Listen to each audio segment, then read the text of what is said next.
All right. I think we are live. Excellent connection, it says.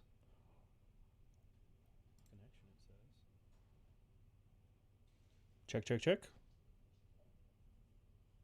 Check, check, check. Is that too quiet? Is that too quiet? I don't know how loud the stream is for everybody, but I can turn the mic up a little bit. I'll do that. And then mix the... Yeah, no, it's coming in at about negative 15 decibels. I'm going to throw some music. Reconnection successful. Did it disconnect for a minute? Huh. All right. One concurrent viewer, which is likely me. Oh, Gilliam is here. Hey, what's up? Interesting. I wonder what caused that.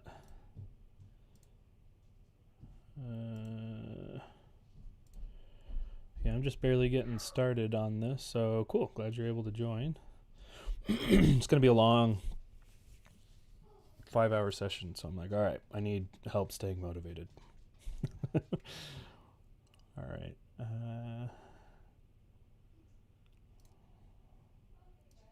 Just going to throw some music in. I'm not monetized, so I don't know if it matters. At least the live stream isn't. You too, you've got a long working session. Final degree project right now. Oh, cool. Well, keep each other company while we get stuff done. I'm going to share this in Discord too.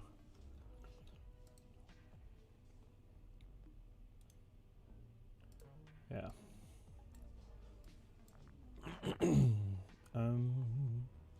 Sure. I wonder, can I change the thumbnail while I'm streaming? I don't know. Oh yeah, dude, have me as a podcast. That's perfect.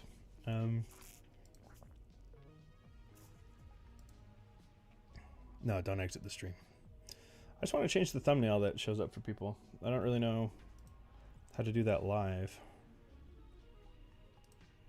Oh well. Oh well. It might not make that big a difference anyway. Probably won't. It's funny, the last stream I did got 300 views, which is 300 more views after I streamed than I thought it would. Hey, Undivined, welcome. I was about to share this to Discord. It's going to be a lot of work to get done today, so I'm setting up a stream both to stay connected with the community and to help me stay motivated. Slap this in chats and streams. True fans placing red Atropas today. Happy Saturday.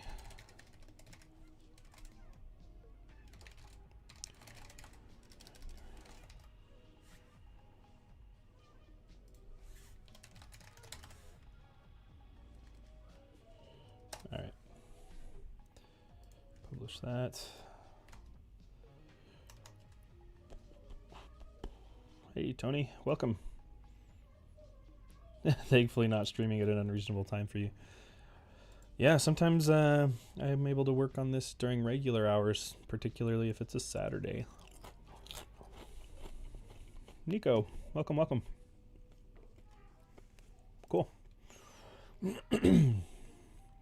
So I figure one of the more engaging things I can do on stream is place red Atropas, so that's what I'm going to be doing today.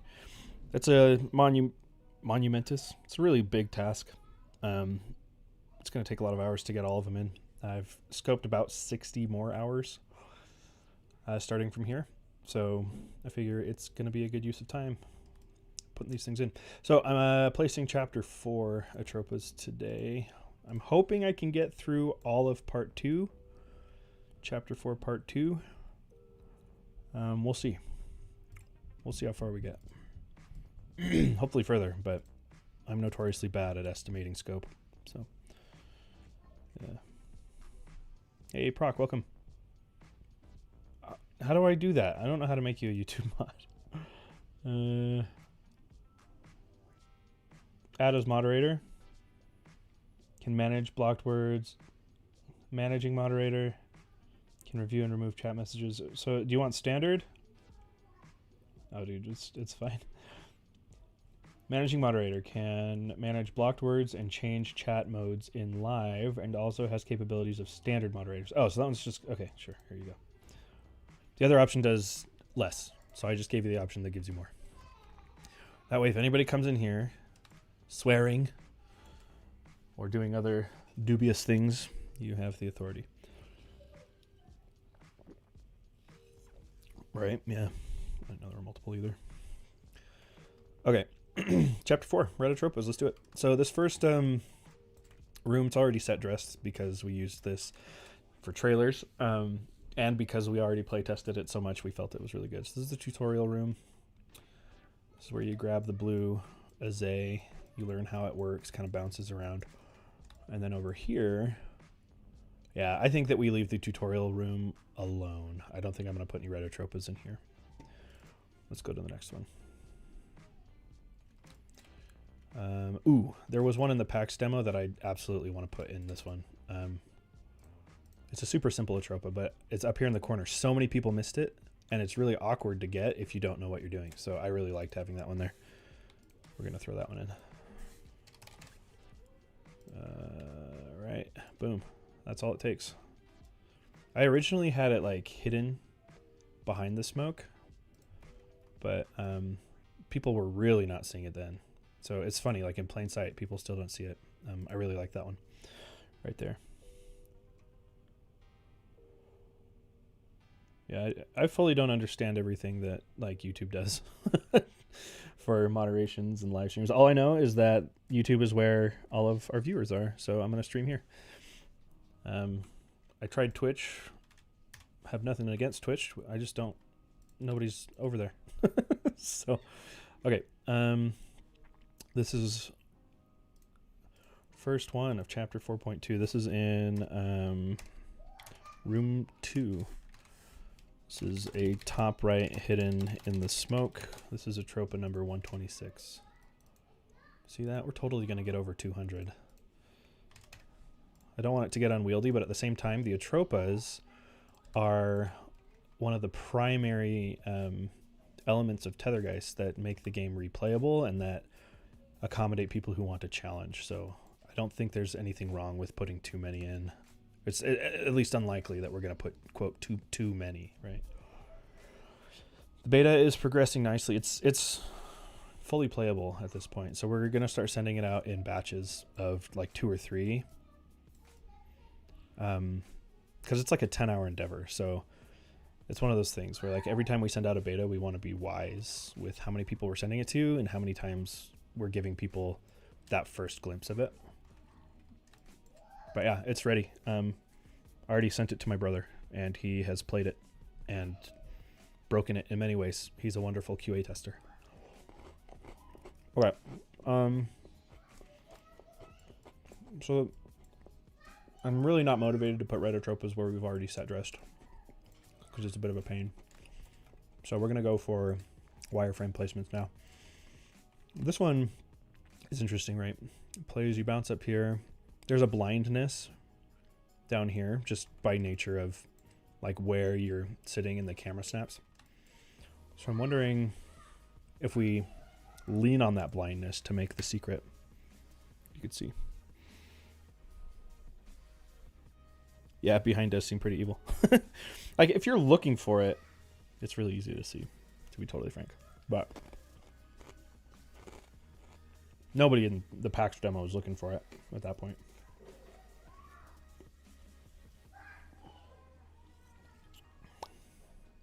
We currently don't have running water. This is the 3rd time this month that the main water line has broken.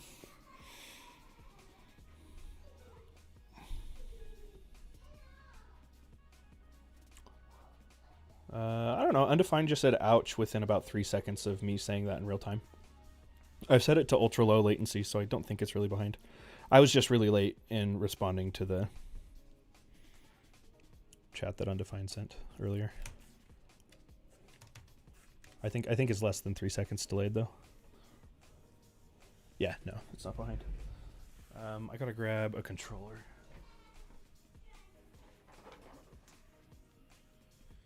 So I don't want to play on a keyboard. Alright. Plug this guy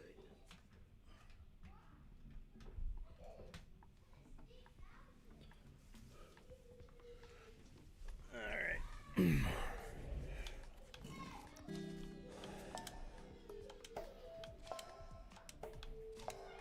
Oh yeah, you guys were probably here when I put the chapter 4 sound effects in. They're in.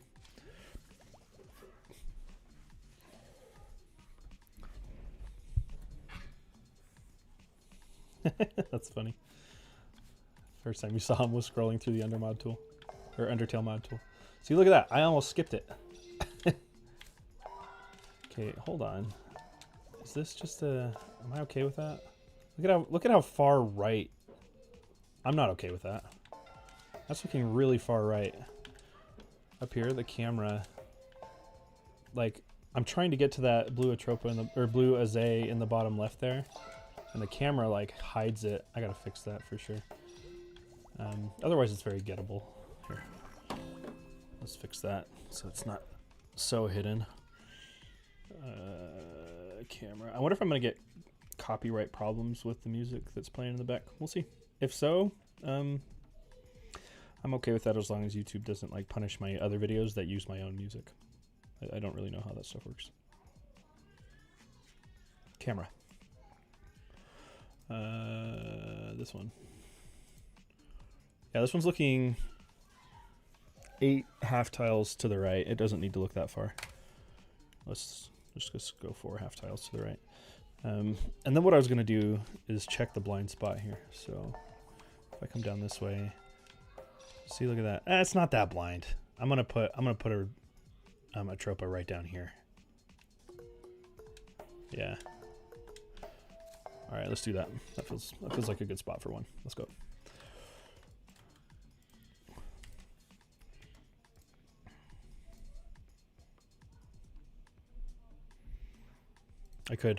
I just really like this playlist. it's that kind of mathy jazz stuff.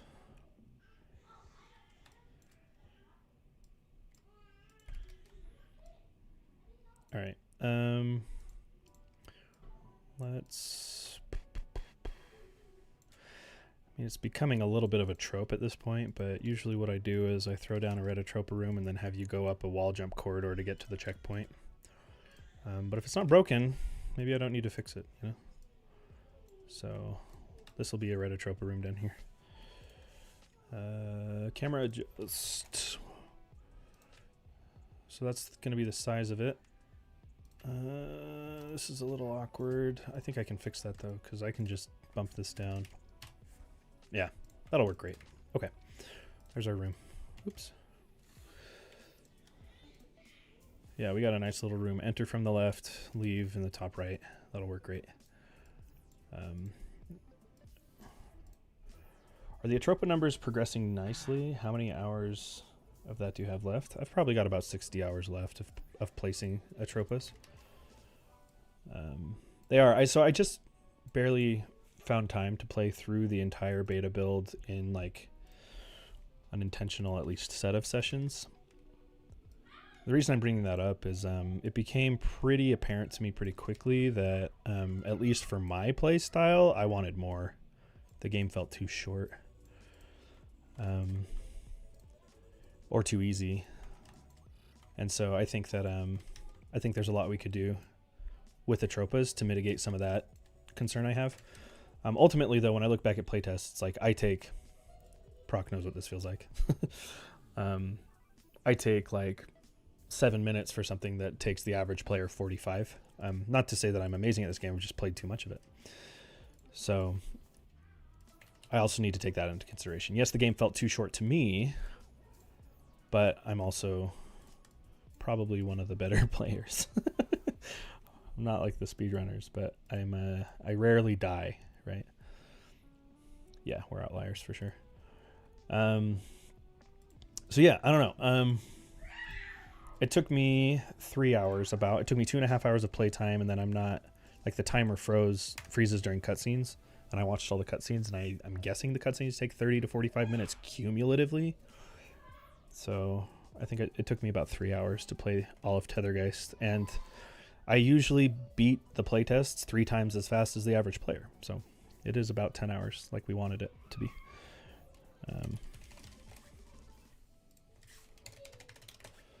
Is the music too loud for you guys, or too quiet, or just, well, too quiet might be fine. Can you guys even hear the music?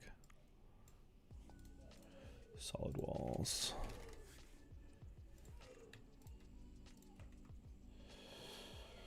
Should I beat the beta without Atropas and really fast ignoring everything just to see if I beat it faster than you could? I got all of the Atropas though when I did it.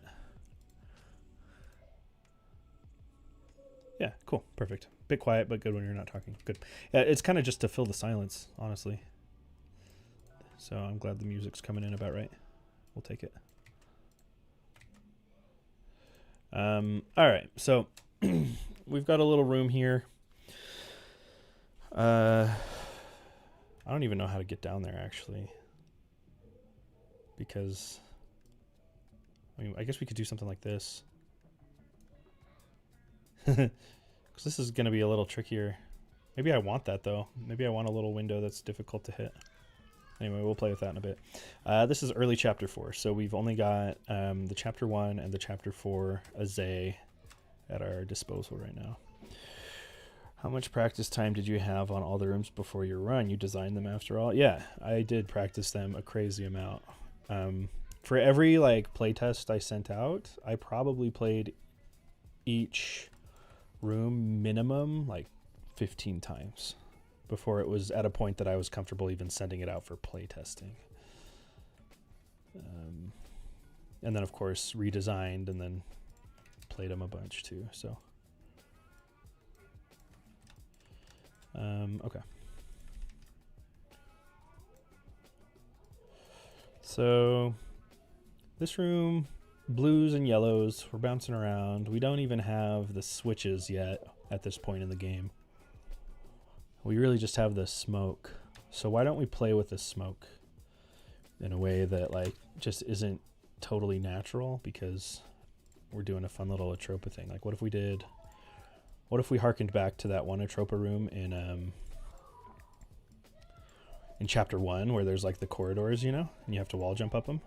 What if we do that, but instead it's smoke, so you can't wall slide. You have to like use these blue Azay abilities in a less than comfortable way, like sideways and up and stuff.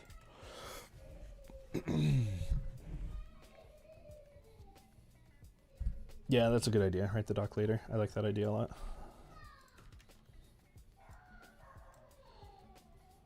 All right. This all hurts down here. I'm gonna go like ding dong, ding dong, ding, and then let's mix it up a little bit. Let's do something. This is kind of fun. Let's do something like this, and then like throw a gap in right here, like a little gap. Yeah, let's go like this. Yeah. And then we'll throw in some inconsequential damage tiles. So this is something that we've been doing a lot throughout TetherGeist to create a sense of danger, even though there isn't, it's not any more dangerous necessarily. Like this wall of spikes makes you feel like it's more dangerous, but truthfully, you shouldn't be over there anyway. Like if you're over there, you're gonna die. You're not gonna make it.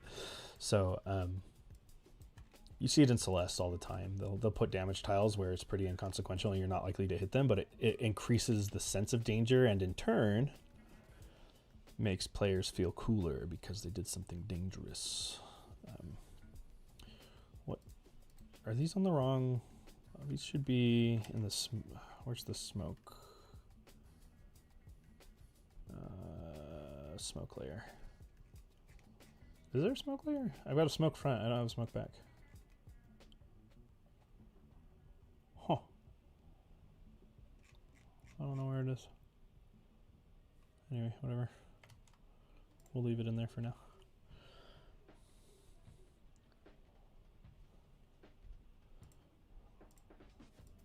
I do want people to be able to jump without hitting the ceiling. Like, well, do I? No, I think falling down is fine. Okay. This room looks, I mean, this will be fun. This will be a fun room. So we have 1, 2, 3, 4, no, 3, 4, 5, 6, 7. I think you need 7. So we'll give you 4 here. I think you need 7 as a here. We'll give you 4 here. And then we'll give you 3 here. This feels like an intuitive spot, because then that helps people know to like fall down there for it. And then we'll throw in the herb right here. That's a little awkward, that jump.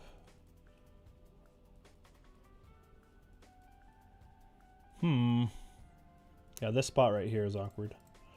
I mean, I can throw this up here, and then there's like that weird gap, I guess. I like this gap here though.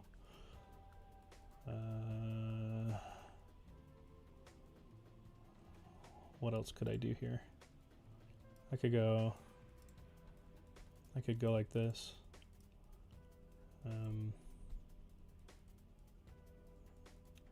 Yeah, I'm gonna go like this. There you go.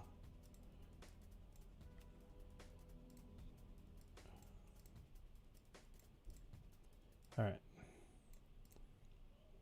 And then we'll throw this checkpoint over a little bit so it all just feels intentional. There. Oop.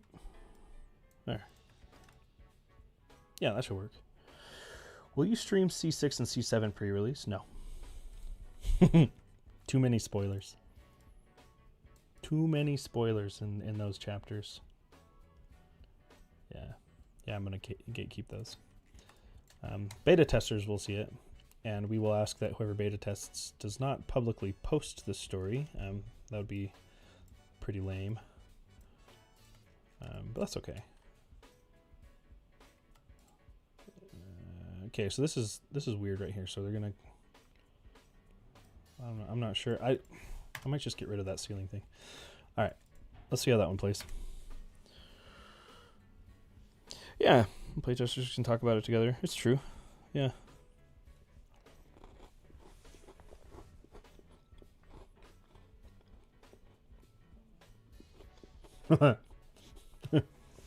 I should send an NDA. The closer we get.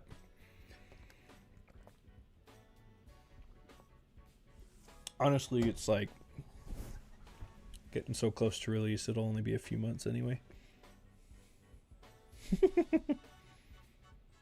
Yeah, you did. It's like ATM machine. PIN number. Yeah. If I ever sent one, maybe that's what I would title it to. I call it non-disclosure agreement. You agree to the non-disclosure. Yeah, see that? So now the framing is way better in that spot. Now you can actually see where you're headed, even if you're sliding against this wall. That's good. We'll take it. And then this one, what I'm really curious about is how doable that gap is right there, because that's a really awkward gap.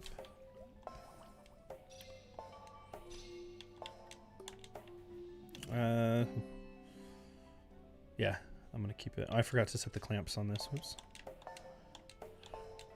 Dude, I bet I only need 3 here. Watch this. Because then you can just go through it.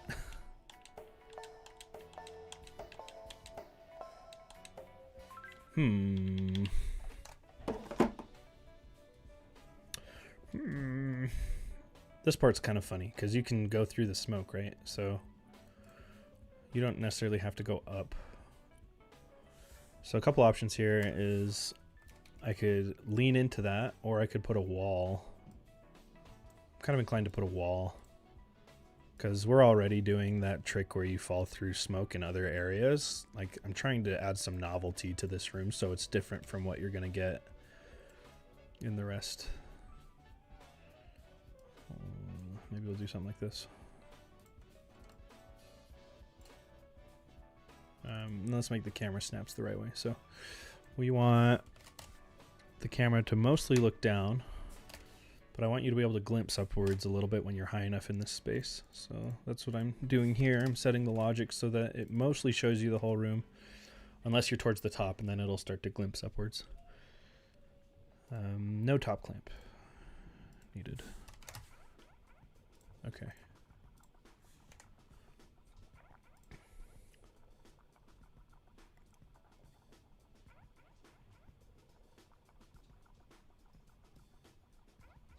It is a lot more precise. But that's what these are for. These red Atropas are to kind of curb that appetite for higher challenges, particularly while we're in an awkward phase between launch and when I'm able to get to the B-sides. Because we're not going to be able to get the B-sides done before the game needs to launch, but I really want to get some challenging levels in the build, you know?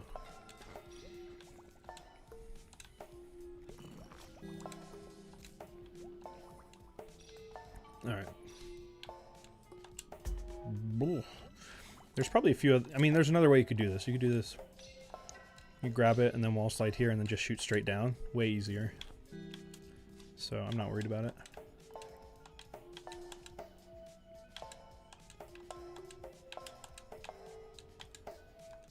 Okay, that room feels interesting to me. Now, what's stopping people from doing this? Nothing. Nothing is stopping people from doing that. So now you got too many.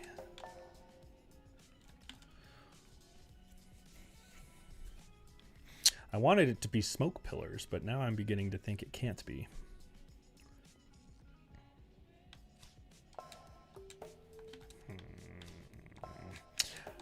I guess what I could do is I could put those down here, so you have to collect them right here. That's what I'm gonna do. And then you come this way, grab these. You could try diagonal shenanigans. Yeah, which is fine, you know. I think it's okay to leave some cheese in on purpose, especially if speedrunners can somehow find a way to, like, smuggle a Zay by doing something cheeky like this. Like, now I got an extra one. I'm okay with that. Oh, the checkpoint's going to make it so you can't smuggle it anyway.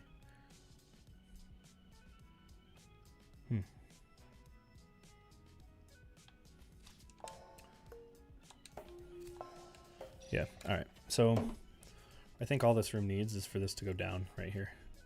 And then I think that room's good. I'll revisit it as I playtest this next room, but we're gonna grab this one. This is herb 127. This is bottom of the room. Smoke pillars obstacle. Okay. And I think we'll fit one more in this room. Especially considering we have 9 rooms to work with, plus the cinematic rooms, which we may add Atropas in, but I've been kind of leaving the cinematic rooms relatively alone so that the flow works as expected. But anyway, that's 127. Let's find a spot for 128. It belongs right here. I mean, when you play this, this just is begging to have a secret right here. Is begging for it.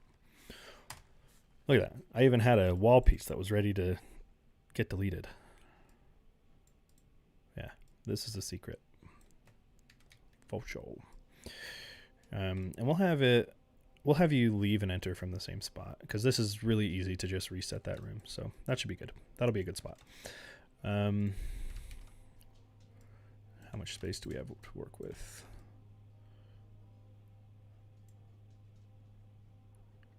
Yeah. Yeah. No, we could do something cool in here. Let's do just a little wall jump thing so we have a little bit of verticality to play with. And then, yeah, ceiling resides up here. I think it's fine if people purposely go through the smoke. We'll maybe know that they will have an extra. Yeah, yeah. Yeah, you just said that. Damage tiles then. Sorry, Proc, I just barely saw that. What damage tiles? Where would you have put them?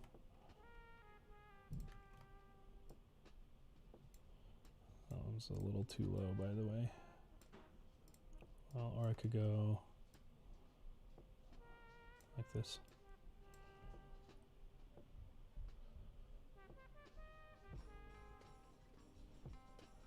Yeah, we've got damage tiles. I don't know which damage. Were you thinking like the ceiling or something?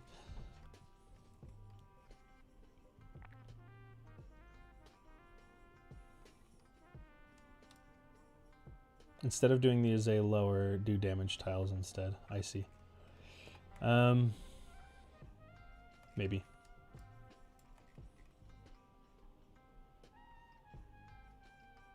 I think it's still, I mean, at that point you can shoot through it. I'm just gonna leave it. I think that'll work for our purposes. Okay, one thing that I'm kind of feeling this room could be like these funny little logs poking up. Reminds me of, I feel like it's Karate Kid where they're like balancing on tree trunks. And just give you like some precise jumps in a way that feel just a little nerve-wracking. Right, so we'll have some stuff coming in from the ceiling, and that's how you will get to the Azay. Now, that said, how many do you get here? You get one. So you'll come into this room with nothing, unless you're able to somehow smuggle it. So then you'll kind of have to jump around these little guys. And I think it'd be really funny if there's just like this really long corridor at the top, dung, dung, dung, dung, dung, dung, dung, dung, until you could get the Atropa right here. So we'll show you right up front where the Atropa is, and it's like, oh, I can't get it until I get the red Azay in the right spot, right? So if I wanted to be really dumb, I'm not going to. I could do just a single tile, but if somebody tried to rejoin in that, then you would clip into the wall. It'd cause all sorts of bugs. So I'm not doing that. Let's see.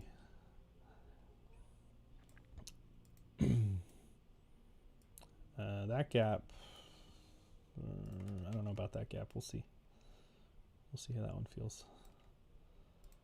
Because you're going to jump and hit your head on the spikes. And I want that to be an uncomfortable challenge, right?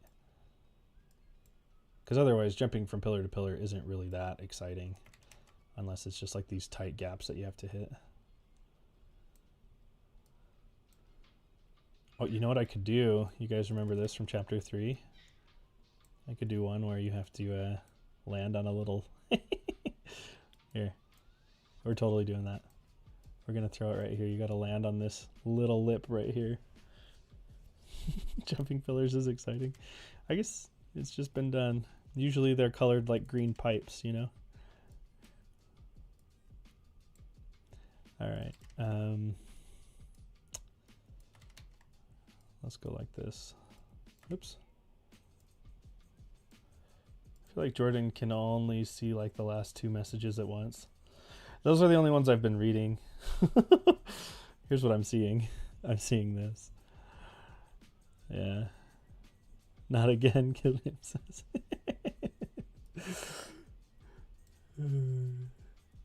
It's a bonus.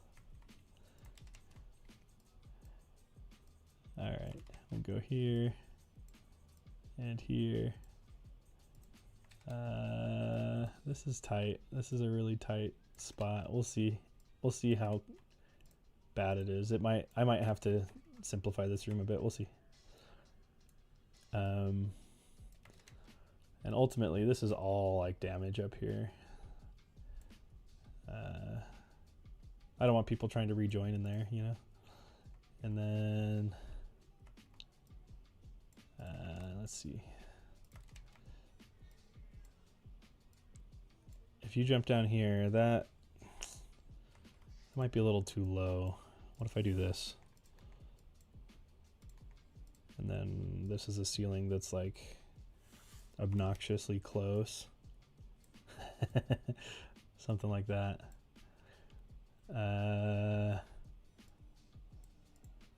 the player to be able to jump. So maybe it's like that. What if I did? I'm getting a little diabolical here. At least my version of it. We make this an uncomfortable gap right there. And then you have to make your way over here. Land on this little thing so you can jump up to here. And that will get you the angle you need. All right, let's play with it. Let's see how bad this is. All right, like right there. All right. Jordan, do you think the game I DM'd you could be sent in project share? Absolutely, yeah. Even though you didn't work on it. You have to do it 10 times in a row.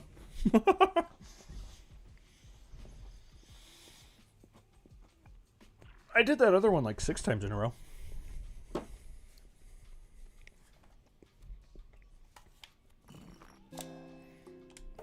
right, let's get over there. Let's see how that room runs.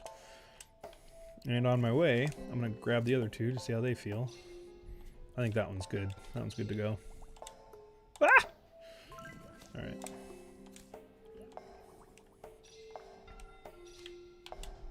Yeah, that gap's really easy if you go straight down.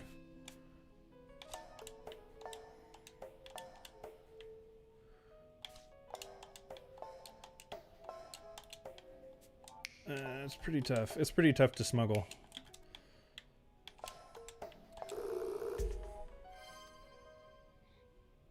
That was new.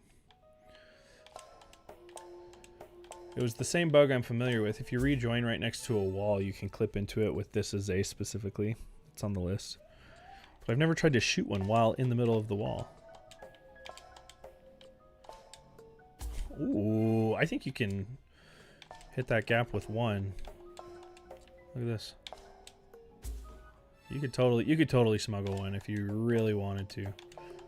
Well, even then, there's a checkpoint up there, so yeah, that's fine. That's fine.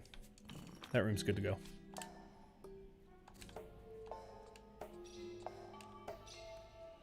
What if you diagonal up with that blue? Yeah, I mean, you might end up at the end of the day, you might be able to get through the room with an extra one, but there's a checkpoint that's gonna gatekeep it. Now the other question is, can you smuggle one over here? You can. Lame. Okay, that's fine. It's fine. Because I'm just gonna go like this.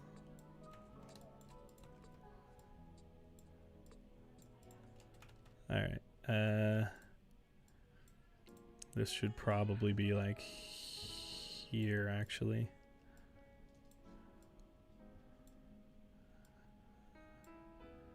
Ooh, that feels a little too snug now. Shucks. We'll give a little bit of breathing room like this. Yeah, I think that will work. Move the checkpoint. Oh, so that you have to get the checkpoint to even enter the room.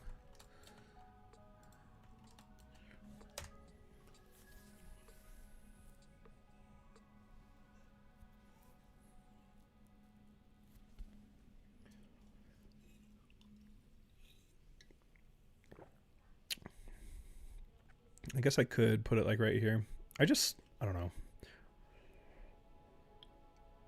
I like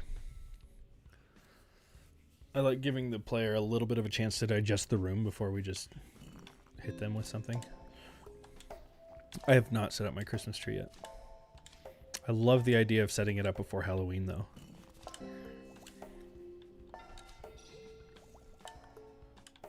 I don't really like Halloween that much.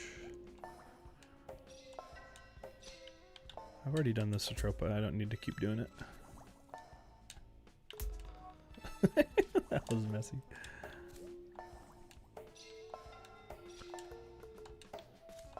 Alright, here's this one. Alright, and then this one. How did I smuggle that again? I went... And then I just picked up the next one and bounced up. Now I have an extra. But can I do anything with it? I could get through the room faster. I'm good with that. I think that's a fun speedrun thing. Oh, dude. Gilliam, that's going to be so easy to get 10 times in a row. It's going to be so easy to get 10 times in a row. Look at this. Yeah, this room's easy. Super easy. Look at that. In fact, can I snap jump to that? So you don't even need to get down there. I'm gonna shut down the snap jump though, because I really want people to have to land there. No snap jumps. The question is, does this make the trajectory really bad? I'll have to check.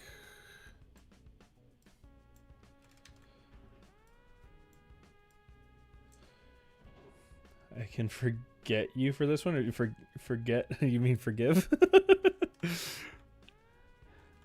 Yeah, let's give a little bit of breathing room there.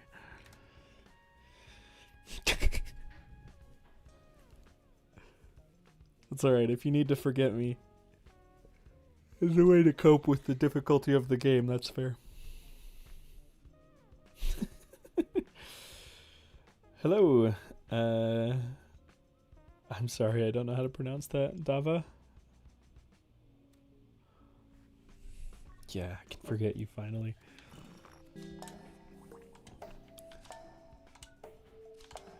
I mean, if I had it my way, this game would have been done by now, and maybe forgetting me wouldn't be so out of the question. Alright, let's see.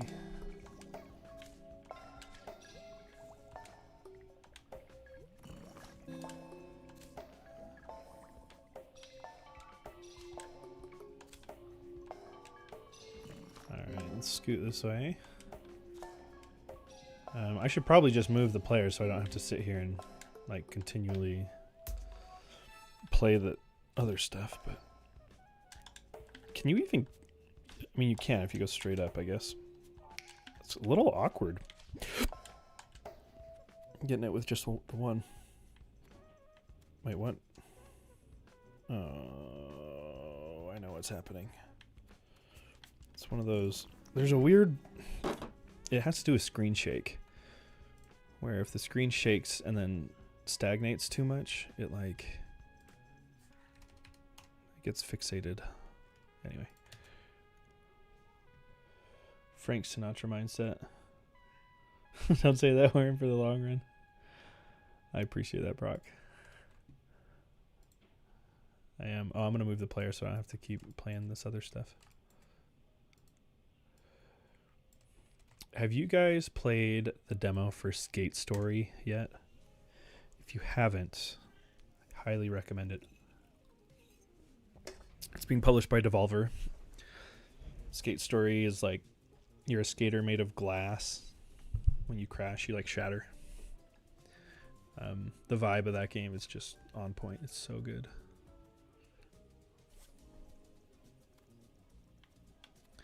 All right, there. Now we're not getting the weird snap thing. Oh no, this is awful now. But doable. But doable. Yeah, that's real precise.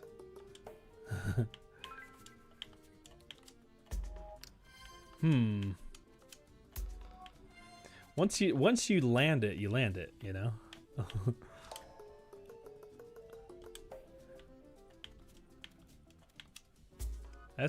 That feels really uncomfortable.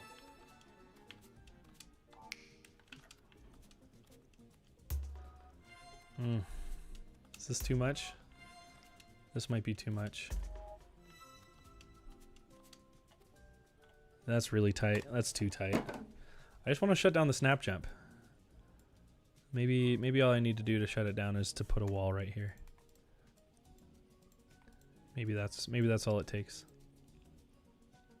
Well, no, because then you're going to hit your head. Shoot, how do I shut down the snap jump? I guess I could go like this. Yeah, this should do it. Because the upward trajectory of the snap is going to throw you into that ceiling, but then down here is pretty forgiving. Can you suggest me, how do I learn game programming? Yeah, it's a question I get a lot. To learn how to program games really just takes time. So find a tutorial series on YouTube that teaches you the beginner basics of the engine that you want to learn. You can choose GameMaker, you can choose Unity, you can choose Unreal, you can choose Godot. I've heard it called Godot before as well.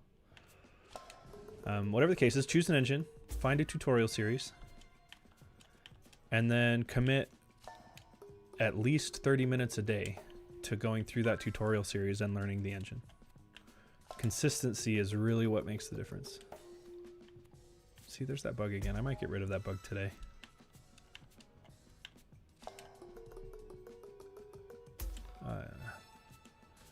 But yeah, it's really just a matter of getting out there and doing it.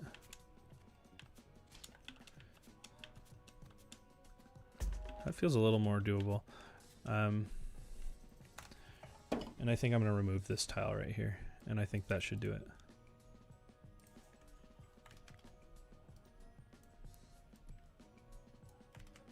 I think that should do it just like that.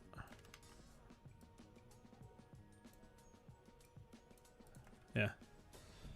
Just like that. Yo, it's the dev of the coolest game of our time. Thanks, Rob.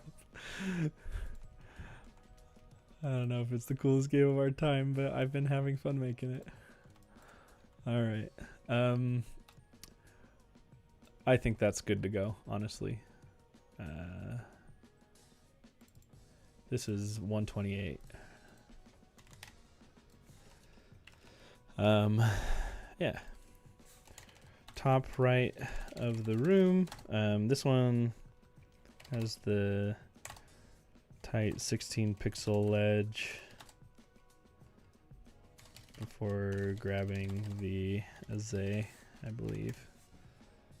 Yeah.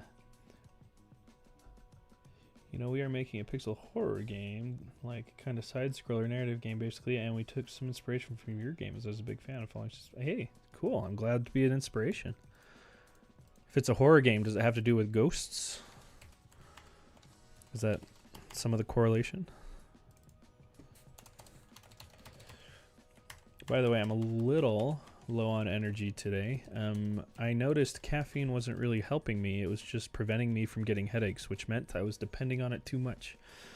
So I've dialed back caffeine for the past 3 or 4 days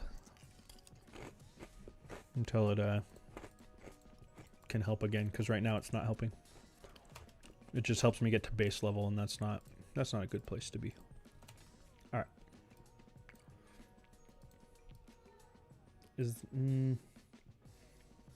I would watch the stream, but I've got dinner in 5, so good luck. Hey, thanks, no worries. Thanks for being willing. Either way, it's like half the reason I'm streaming is just to hang out and keep company. So if you can make it, sweet. If you can't, sweet. It's all good.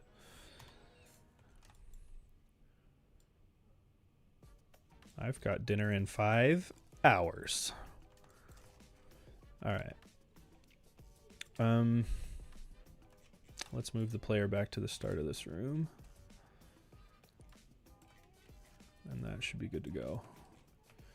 All right, room 3. This is weird. This order, normally 3 should come after, but I'm wondering if Noah moved this to come before. I don't know. It's also possible I just put it in the wrong spot. I think that's more likely that I put it in the wrong spot. We'll see.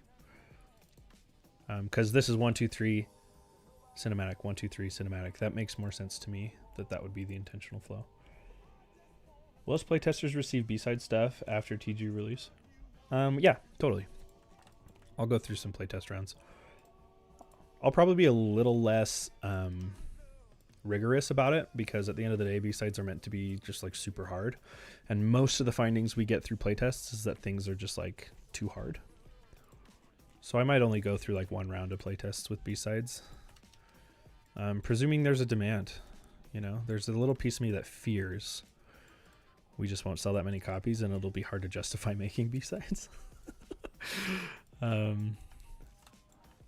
said, I still really want to make them just for the fun of making them. Even if nobody wants to play them, I might still just do it because it's fun.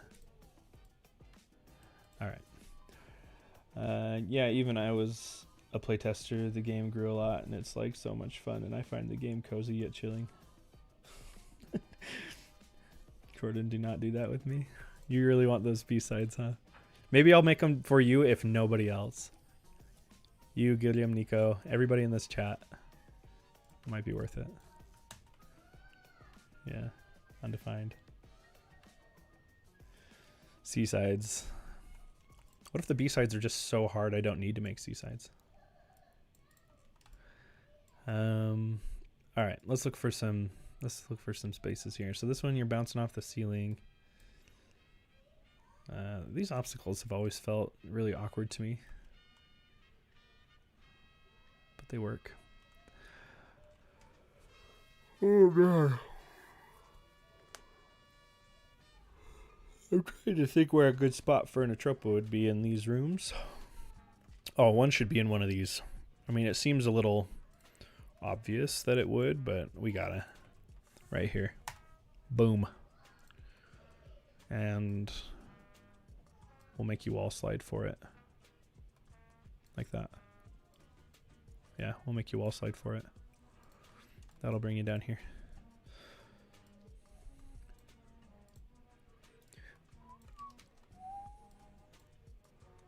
Yeah. Oh yeah, this will be a nice little spot. Is there a reason this is oriented the way it is? There's not. This can be aligned like that. Yeah. I think the original intention was to like hide what's going on up here, but it doesn't matter. Let's read this. D-sides is just a wall blocking you where you have to wait for a cosmic ray to get you through. Yeah, we might create something similar. I mean, we just don't want to get ahead of ourselves. At the end of the day, we got to make the game, and then we can start talking about modding tools and bonus content and stuff. All right. This is the room we have to play with. Wait, now that I think about it, what did I do with the camera adjust object? It was working just fine, but like, what did I do with it? Everything's clamped but the top. That's dumb. I should clamp the top too. I don't know why I wouldn't. Anyway, okay. This one's going to be one of those ones that looks down into the bucket. So we want bottom clamp, left clamp, right clamp, but no top clamp, and instead we will just look down.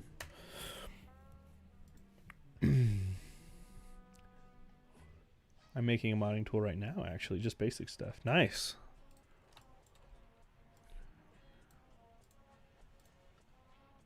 Nice, nice, nice.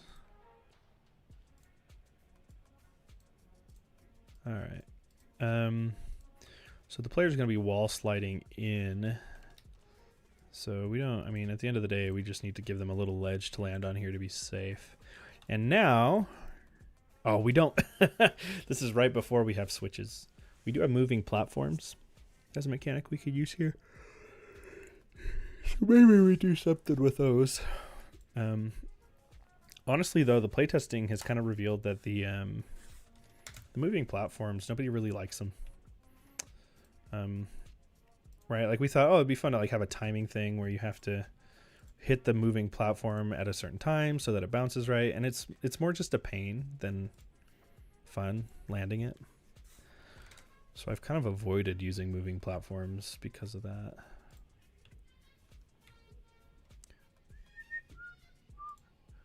Is that okay? Let's throw this down right here.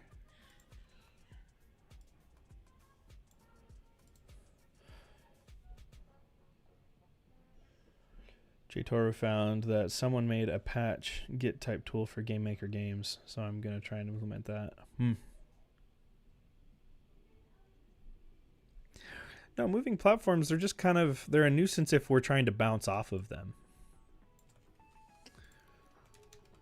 It's the satisfaction comes from lining up the shot, not necessarily timing it.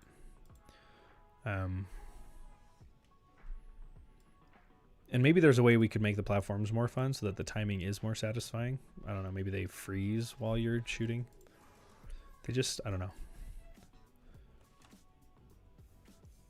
Okay, I want this Atropa to feel like it is just like hiding from you. Like it wants to get as far away from you as possible. It's down here in this corner.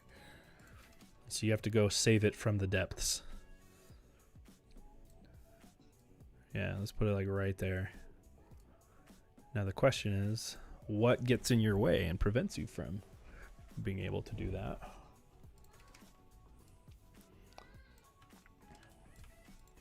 The other thing I should take into consideration that I didn't is what if somebody wants to give up?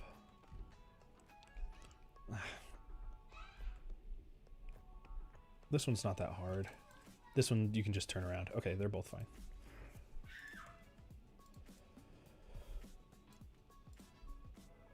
This room could be like, oh, excuse me, this room could be taller.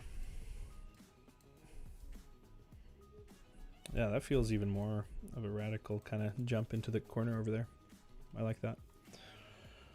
You can do, I might be biased because, yeah, it's true. I know you can do a lot with platforms. I know. Well, it's literally called platformer. Maybe that's part of where my prejudice comes from to platforms. Is I want to be different. I don't want to just be another platformer. I don't know.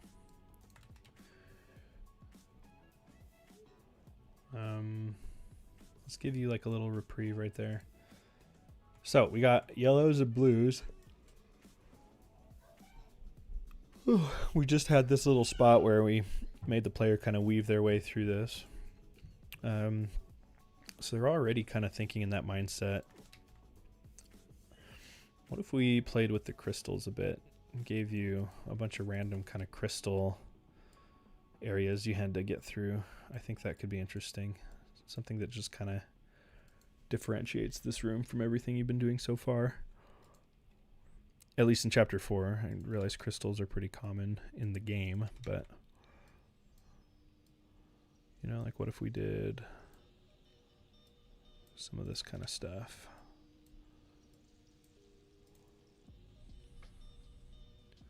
I don't know where I'm going with this. I guess, what if we did something non-linear? Where I force you to go one way before you can go another. So like this little room down here is really only available to you if you get a yellow as a right here, right? I don't like this single gap here. Yeah, let's go like this. This feels a little better. And then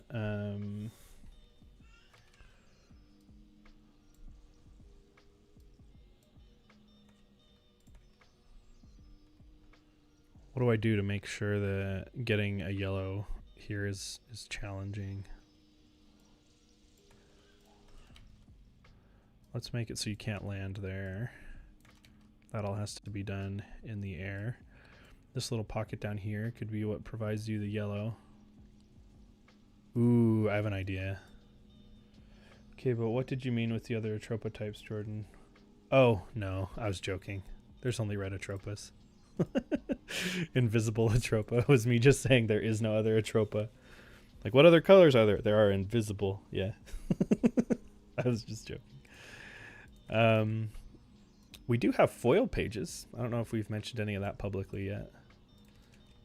Foil draws, make a mod for that, where the Atropa's invisible. Foil drops papers on her journey that are like documenting some of the animals and different things that she finds interesting, and those are collectibles that are extra hidden. All right, here's my goofy idea. I want to put a yellow azay down in this bottom right corner. In fact, let's make the corner pretty deep. And I want to make it so you can only get it with a blue azay bouncing around in kind of an awkward way. So I'm thinking about like putting some red like this. So it's kind of growing in this unorthodox way.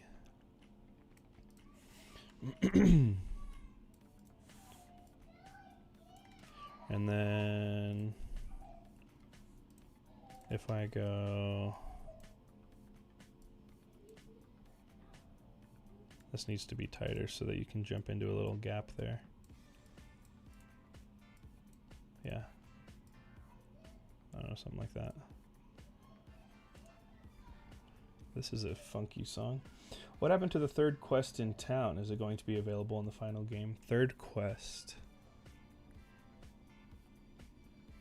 Which quest is that? Yeah, you can hear my daughter crying.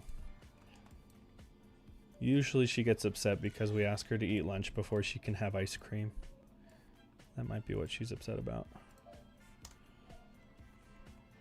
Okay, so I'm gonna have you land here. And now you have the wrong azay.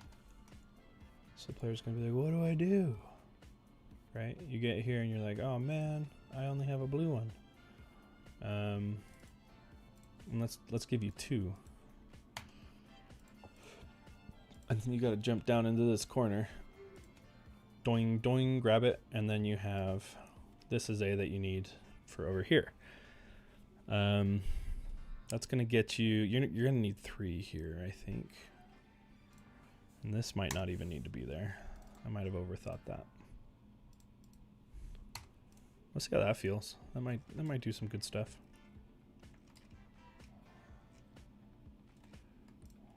Then we don't even need this space right here. That's pretty small. Yeah, we'll see how this feels. This might work. Jordan's children, who's at your evil Jordan? Ice cream should be able to be eaten at all times. I know, we're awful.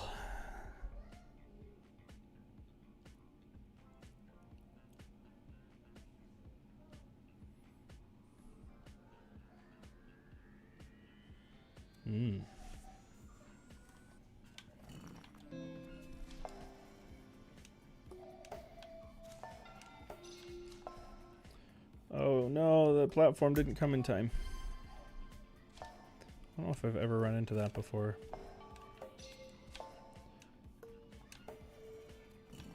Alright, this way.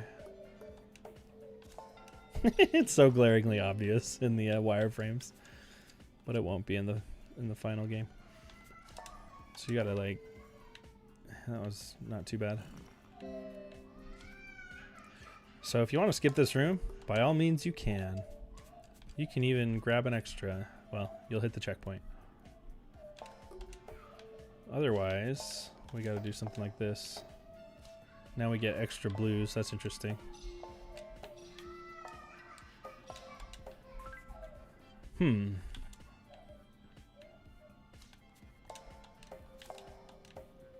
Wonder if we can use these extra blues in some meaningful way.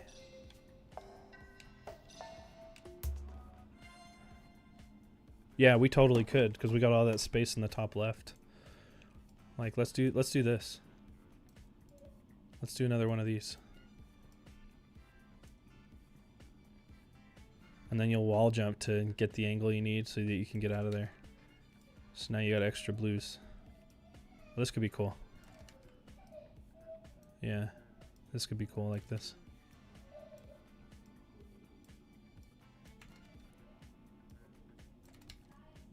And then add a little bit of danger. Yeah. Now we don't need this many, we just need 1. I think. I finally decided to stop procrastinating and practice the tower I want to beat for the past 4 months in Roblox. I know very little about Roblox except for that there are towers. and that you can build stuff in it.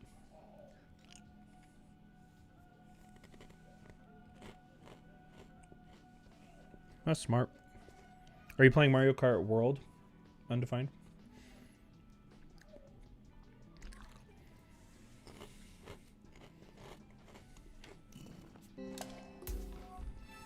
I'm slain. Nice. I'm waiting until Christmas to buy a Switch 2.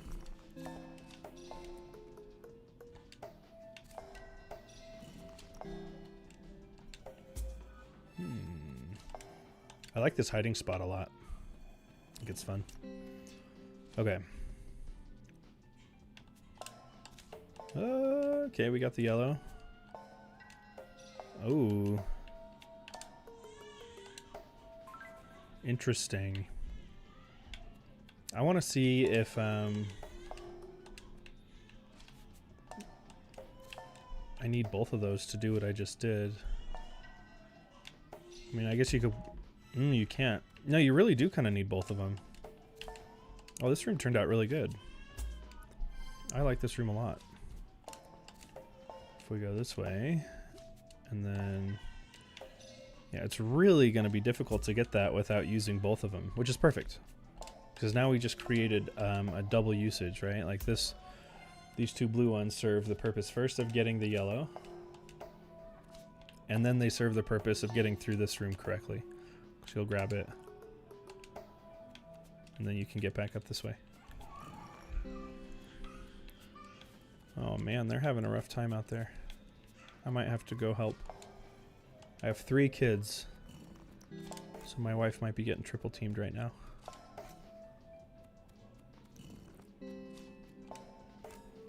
Alright. That room's good. That one's cool. I'm really happy with how that room turned out. Where's this? Bottom center of the room.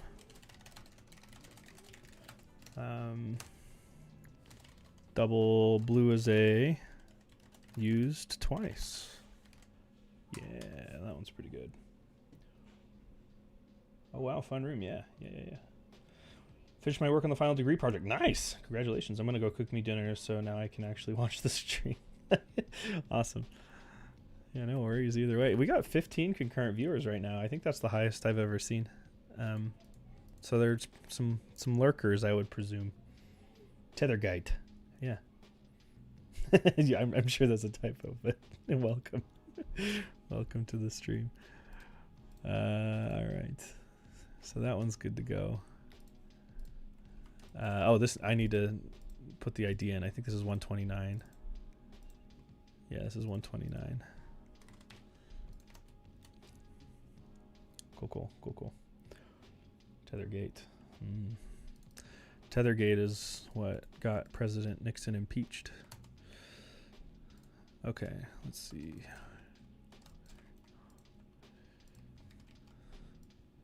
This was looking a little awkward over here, so. Jeepers, mister.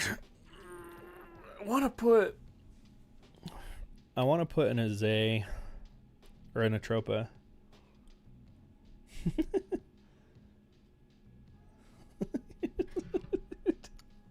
TetherGeist, you just walk everywhere. I kind of want to put one in here, you know. So maybe we will, and we'll see what it takes to make it happen. It's gonna be like this. It's gonna be a cheeky little thing, just right there. Because at this point you're on the 3rd one. This isn't the very last one, but you're already conditioned to think that you just hit them and fall, right? So my hope is that nobody's gonna think to go in there. And maybe all you need, I mean, you're gonna have a yellow collected at that point, which might be a little jarring. Let's see. You go right here. I mean, I could put an Azay in there, you know, so you can shoot back. Yeah. Let's do that. Let's see how that one feels.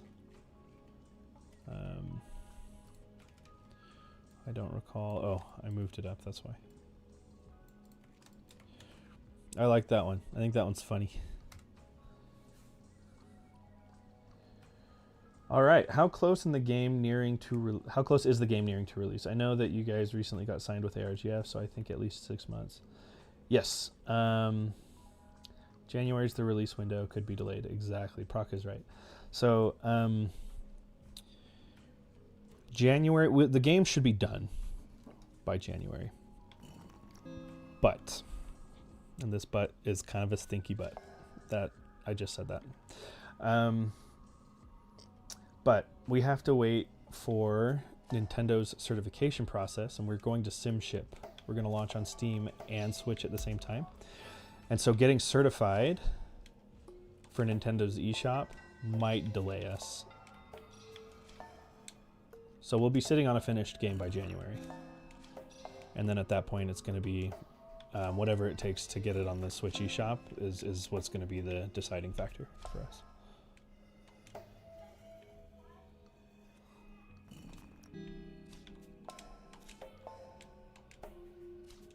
I really like how this room turned out. I really hope that nobody ruins it with cheese. Or if they do, it's the outlier, and most people try to play it the way that it was designed.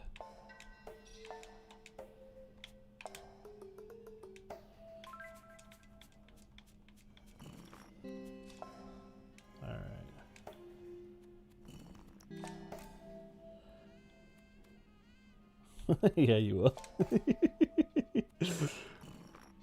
Okay.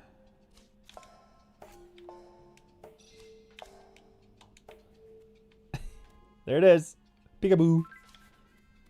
Now I've got this extra yellow Azay that I don't want. So you have to burn it, I guess, which does feel a little weird.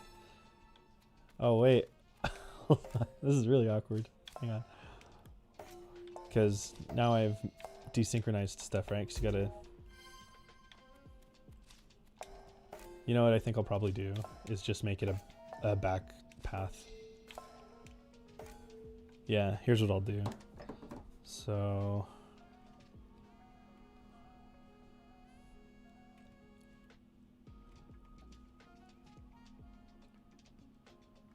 Yeah, so I'll go like this. I'll go like this. This will be a fun little detour. The player will come back this way and be like, whoa, I found a secret. And then the secret's just down here. Woo. And then...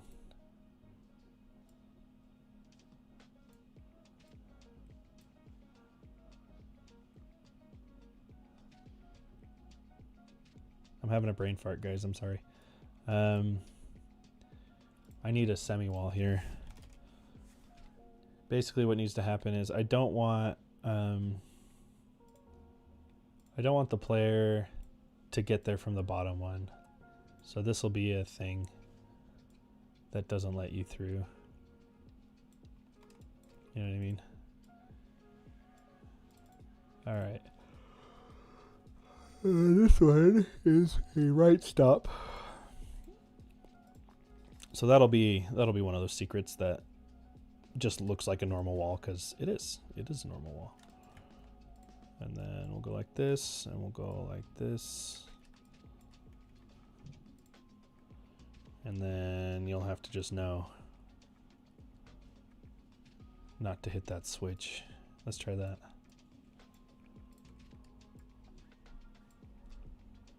Just came by to say I will do that and back to work. Okay.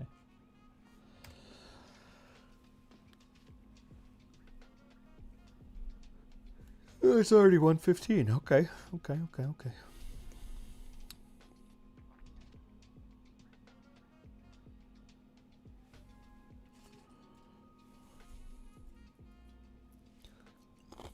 All right.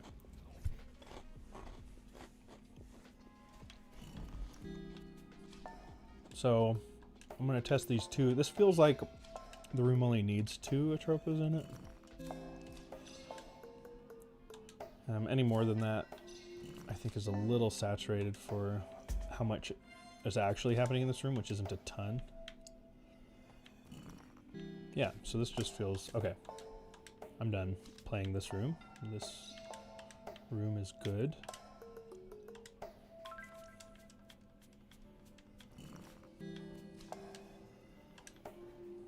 Okay, now we've introduced the switches.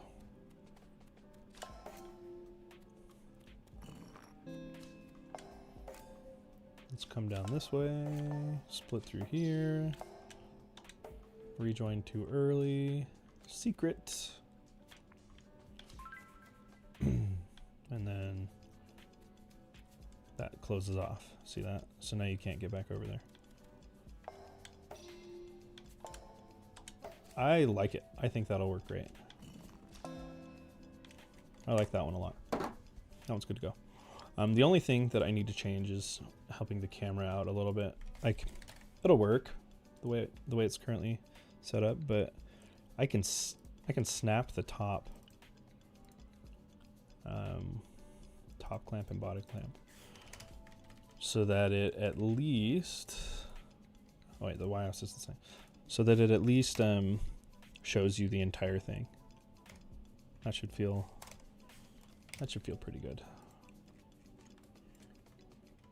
Let's just throw the player over there to make sure. And then we might be done with this room, which is nice.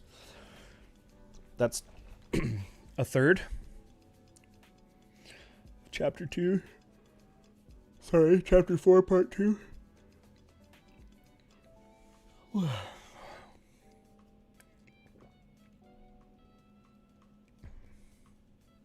sounds like the water's still not on.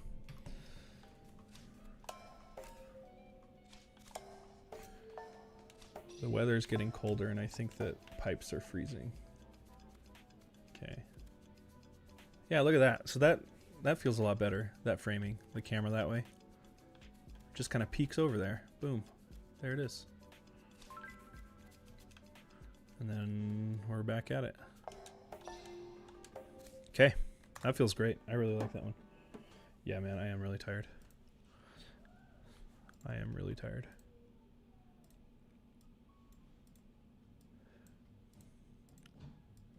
We've hit one of the sleep regressions, and my son does not sleep at night anymore. He wakes up every hour and a half. So we tag team it, but it doesn't change the fact that it's just a lot. Okay.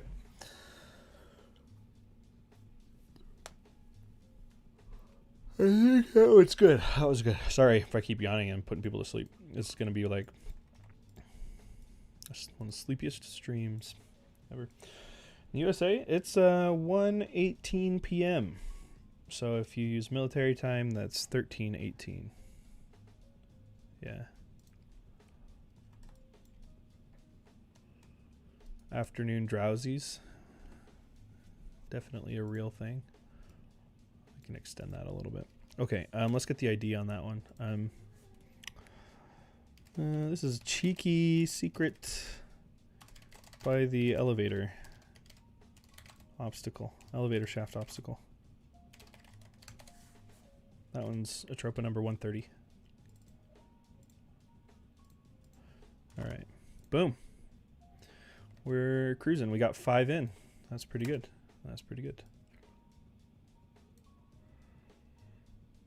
It's called military time. At least in the US, we call it military time. Right?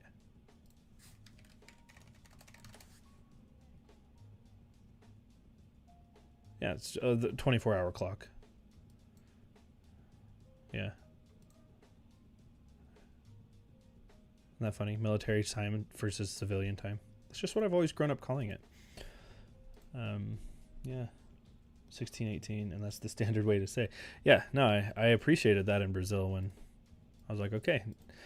It happens at least every 3 or 4 months that I set an alarm for AM or PM, and it was supposed to be the other way around.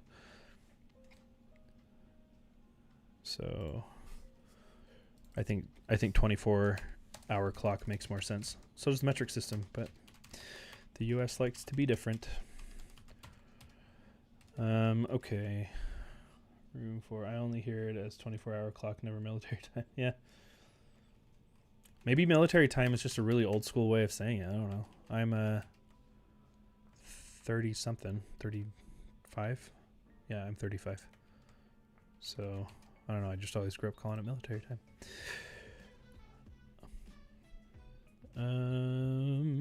Okay. Room 4, let's move. Let's move on.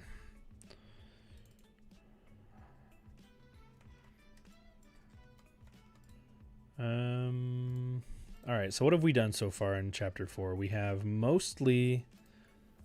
Well, we have a good blend, don't we? We have 1 in the main path, 2 offshoot obstacles. Then we have an offshoot and a main path. So that's 3... Wait. 1, 2, 3 hidden, 2 in the main path-ish. So that's good. That's a good balance.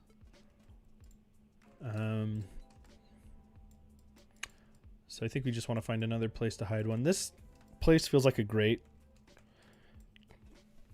a great tight corridor where we could hide one. But I don't want it to go that long before we find one. I think that we can fit an Atropas somewhere over here. This place up here feels intuitively like a good spot for an Atropa, doesn't it? Just like... Yeah, that just feels like it belongs. There's an Atropa belongs up here. And let's move it like this, so that way you can fall to safety. Presuming you can... Yeah, you could totally wall jump out and come back with that. Let's do it. That's a good spot. That's a good spot for an Atropa.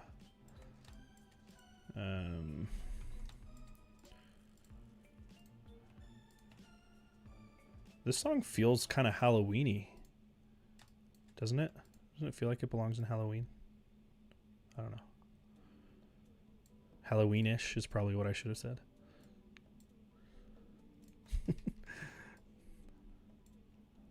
Don't hold me accountable for the things I say when I'm really tired. Okay. Do I plan to stream until when? Right now, tentatively, I'm planning till at least 4 p.m. So another 2.5 hours, probably. Maybe more, depending on what I have energy for. But I'll probably go until at least 4.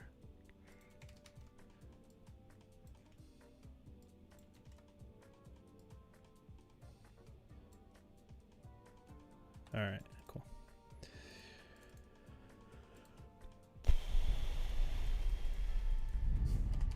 So this one's just going to show the whole room. I could make a wider room. I keep doing these single room puzzles. We could go a little wider up here. You know? Just to mix it up a little. Let's do that. Let's mix it up a little. Okay, so now we finally have switches available for our secret rooms. So we can play with the switches.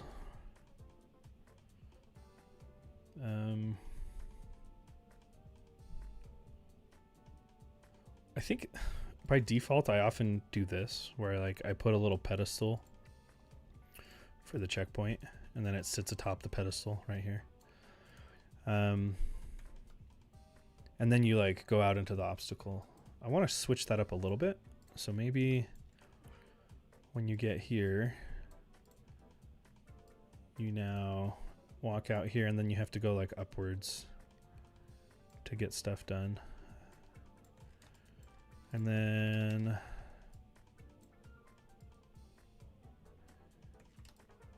we want switches ultimately. Switches are a little bit nuanced. You guys might not notice this when you playtest it, but every obstacle resets the switches to the default state before you're able to finish. Like there always has to be an even number of switches between checkpoints. Because if you beat it without dying and there were an odd number of switches, you now have the switches in the wrong orientation.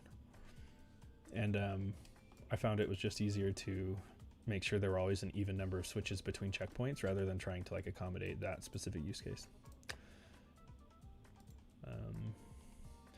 What if we have you going through the switch with the yellow as A and then coming back to it with the blue as A? I think that could be really interesting.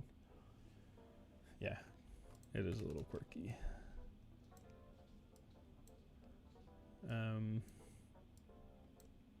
Let's make this like, let's make this is a precision platformer. Let's get some precision in.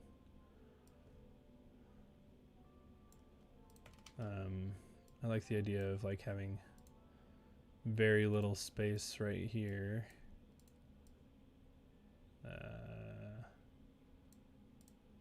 Let's make you go like all the way up this corridor like that. We need at least 2, maybe 3, likely 3. So let's just assume 3. And then this is going to be 1, 2. I don't know if we're going to be able to wrap down or not. That's going to influence a lot of this puzzle. So let's test that first before we get too far down the rabbit hole on this one. Work smarter, not harder. Yeah, that's the idea. This is also like pretty similar, if not identical, to the on-off switches in Mario Maker. The difference is that you gotta like shoot them instead of hit them with your head. And all the Mario Maker levels that I've ever seen or made have to follow that same principle. It's just like, it's what people do. Okay, that's a good hiding spot. And we can definitely obfuscate that with some bushes. 1, 2, see, that's awkward right there. I really want to avoid that. I want to avoid moments where the player like sometimes can make it, sometimes can't. So I think what I'm going to do is just make it obvious that you can't make it right there. Okay. The song sounds like it's glitching, but I think it's good. Do I game maker or finish the TetherGeist demo? Decisions. Like download game maker, is that what you're talking about? Also, this needs to not look like that. All right. And then, how much you want to bet? I think it's very likely that this video will get flagged for copyright because of the music. So it probably won't be sitting on the YouTube channel after this.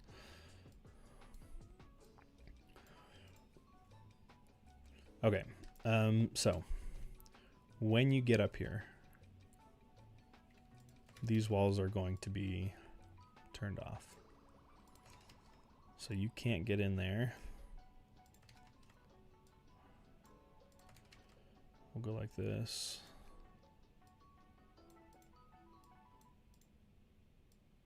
Then we'll go like this.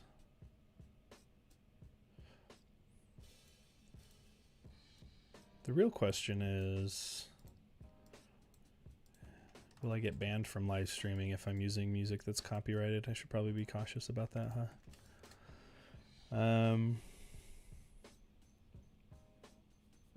You should do nothing. Best decision. That'd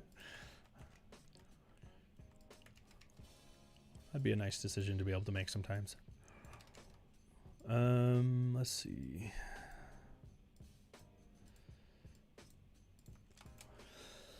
So I've now created a puzzle for myself. How do I make this room make sense?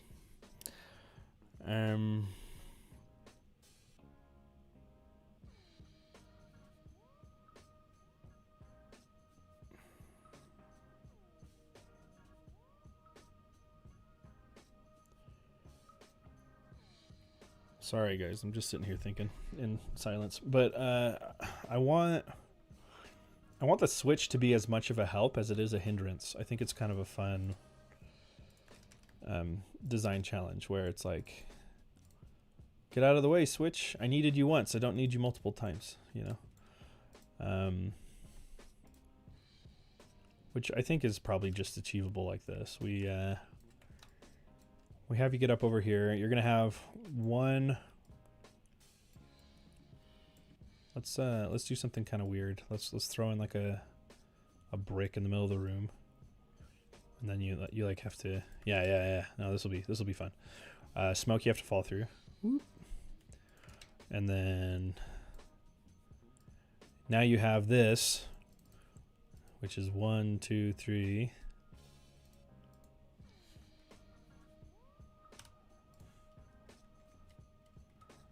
And then this, which is gonna, I don't know if 3 is probably unnecessary. Oh, no, guys. Okay, this will be fun. This will be interesting. What I want to do...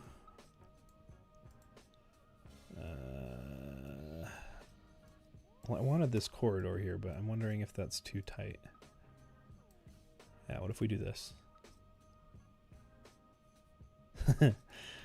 I want you to shoot past the yellow as a once and hit that target, right? That's the idea. And then shoot into it again, and then you'll have 1, 2, 3. Golly. I think there's not quite enough, but I want to test it the way it is. Yeah, I want to test it the way it is. Like this. And then this goes here. All right.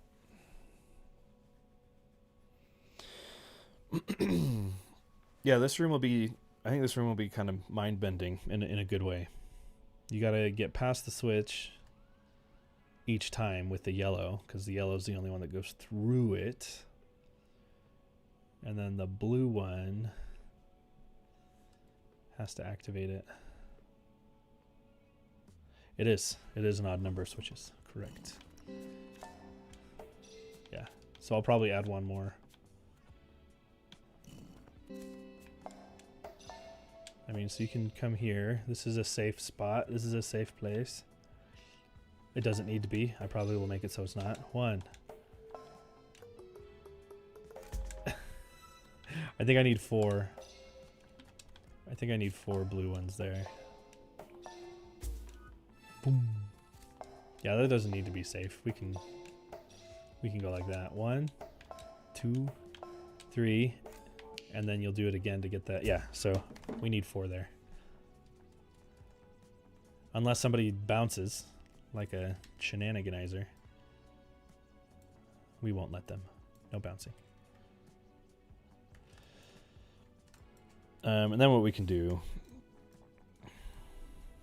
let's go like this. Or I could be evil.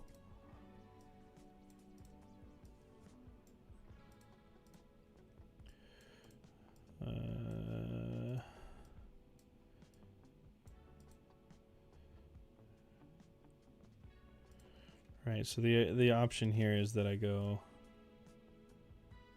Well, no, you know what? Here's the thought. It's odd, okay? It's an odd number of switches. Then you come down this way. Now those are open for you. You still have to unlock the other one to progress. So I think it still resets. I think it still technically resets. Ultimately, I guess even number is one way to approach it, but at the end of the day, all that needs to happen is that the final obstacle to get to the next checkpoint has to be one of these types of blocks, right?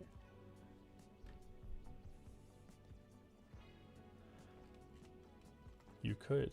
Well, so I try. I don't think there's any spots in this game. There might be.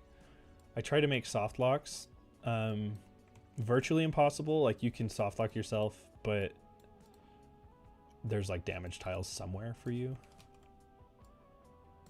And then obviously there's always the pause and retry option, but ideally you shouldn't ever have to use that if you don't want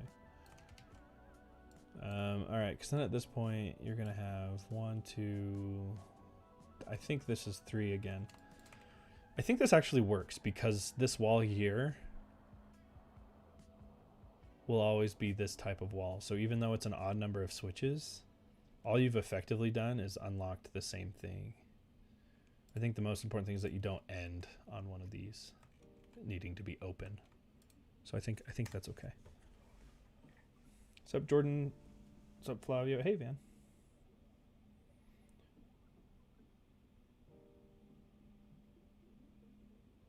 If you backtrack and find a checkpoint. Well, when you die, they reset. When you die, the toggles always reset to their default state.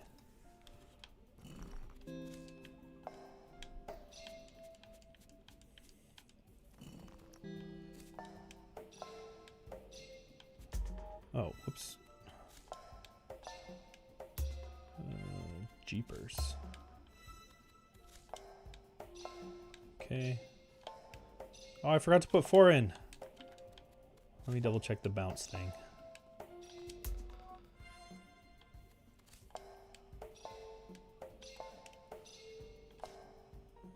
Yeah, you can't ever bounce.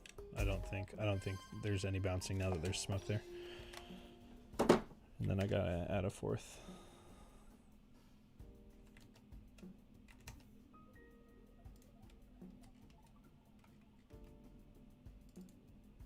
Okay, now it's 4.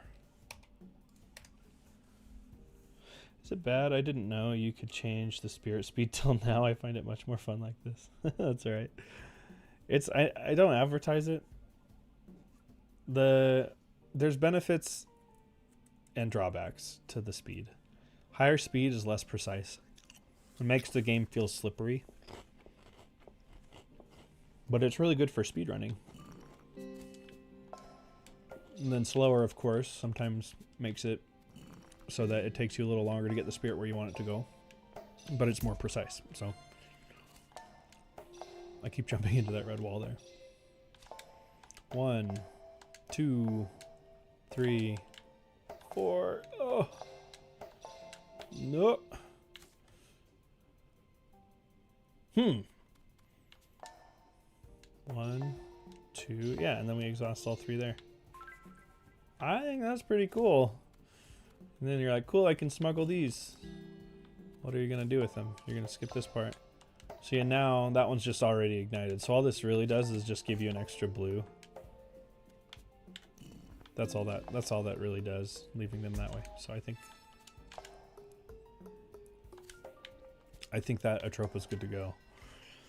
The only thing I didn't love, and this is one of those design principles I try to follow, I did not love how tight this was as I was falling.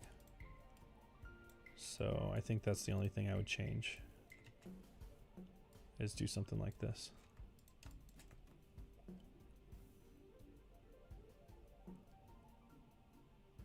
And then I thought about making this like damage tiles. I think I will. That feels like a good approach there. YouTube XP.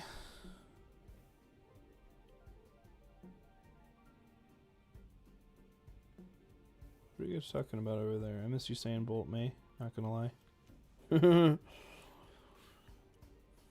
Yeah. Is what I had gotten used to. Her running faster.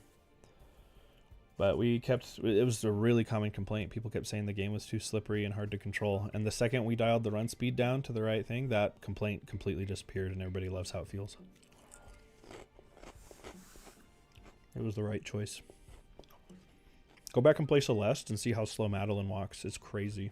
She's super slow.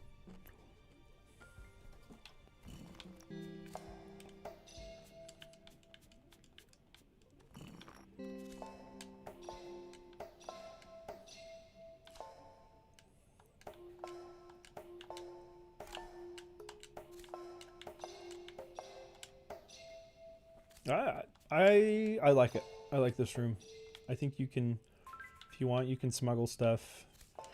Ultimately, the blues are going to be more valuable for you anyway, so smuggling doesn't really help you that much here. Maybe it will help speedrunners do some real silly things.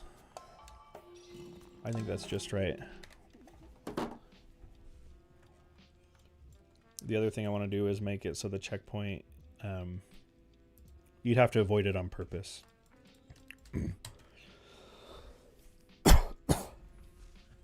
What is the oldest version of TG that you have it as .exe? That's a really good question. I've deleted a lot along the way. Well, the oldest version that I have as a .exe is the original Game Jam version. I still have that one. It was a collector's item.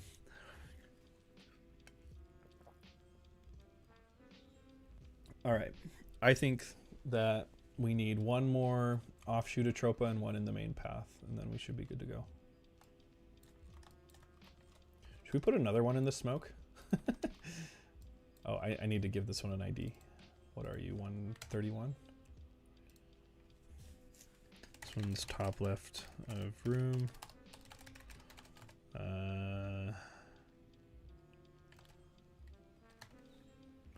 Switches in the way for blue. Basically, that's how I'll remember that room. Yeah, that room turned out really cool. I like that one.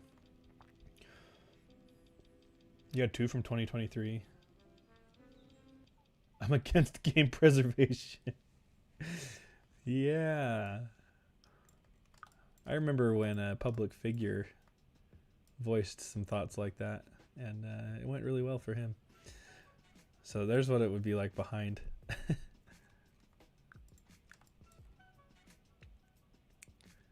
I don't even know if that's reachable.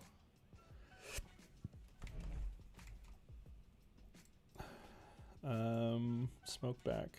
We'll throw this right here.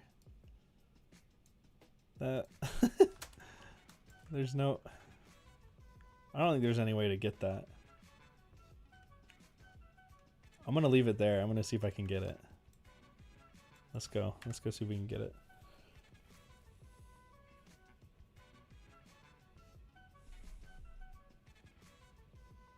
I did not watch the Chainsaw Man movie. I haven't watched the TV series. I looked up like a parent's guide to it, and there's just so much gore. Which is funny for me to say, because I've watched Invincible. Invincible is a very gory animated show, so... I don't know, something about some of the stuff that was listed for Chainsaw Man made me nervous to turn it on.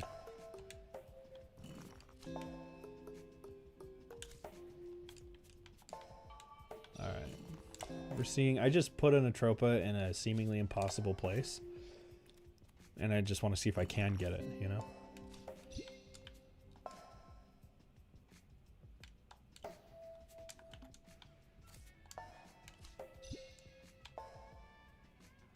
What's going to be the trick there?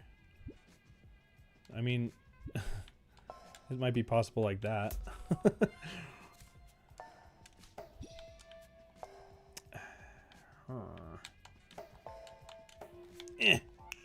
Oh, you can get it? You can totally get it.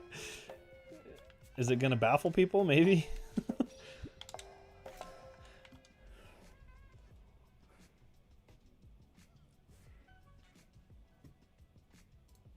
I can view deleted. Yeah, that makes sense to me.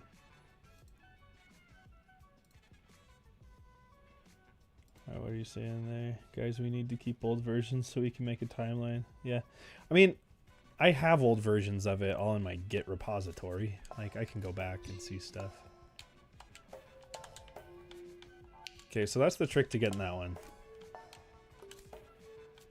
I'm gonna ask you guys, should I leave this Atropa the way it is?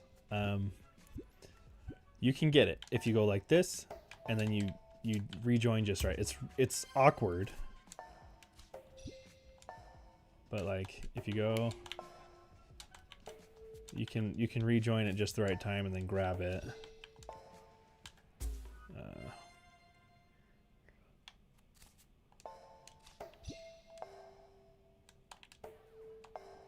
See what I mean? Like that. And then you have to snap jump.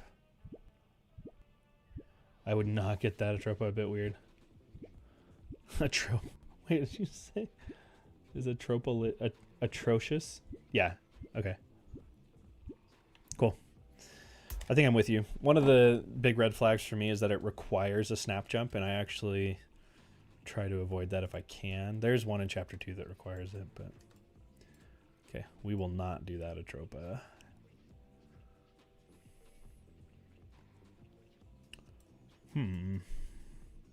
There's this awkward space over here. Let's use it. This is a good space for an Atropa, I think.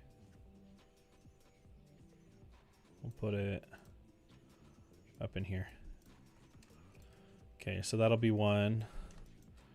I want to find a main path one. What about like up here? That one might also be too awkward. Like if we tuck one up here, we can hide it behind a bush. I don't know. We'll see.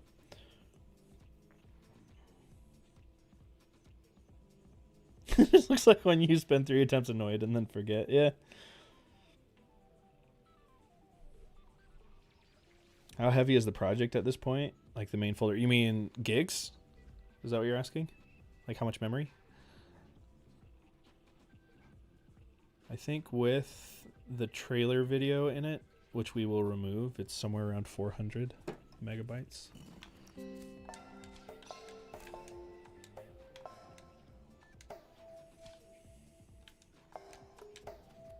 Oh no, the glitch again. I really gotta fix that glitch.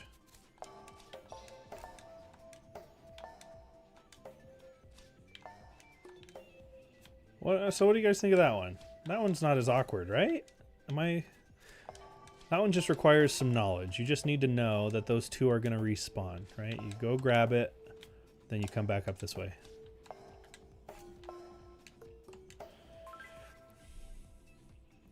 Yeah, there's a glitch that if you rejoin, specifically with this bounce nectar, if you rejoin right next to a wall, it'll glitch you into it. So it's one that it's been on the radar for a while. It's kind of hard to replicate. I just run into it on accident. I've already done it twice. Just in this stream today, I've done it twice.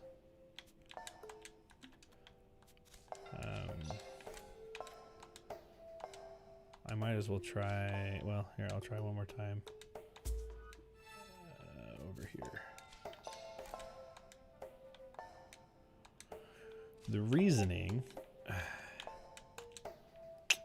anyway. Yeah, that's better. Cool, cool. I'm going to leave that one there. I like that one. I think that one's good.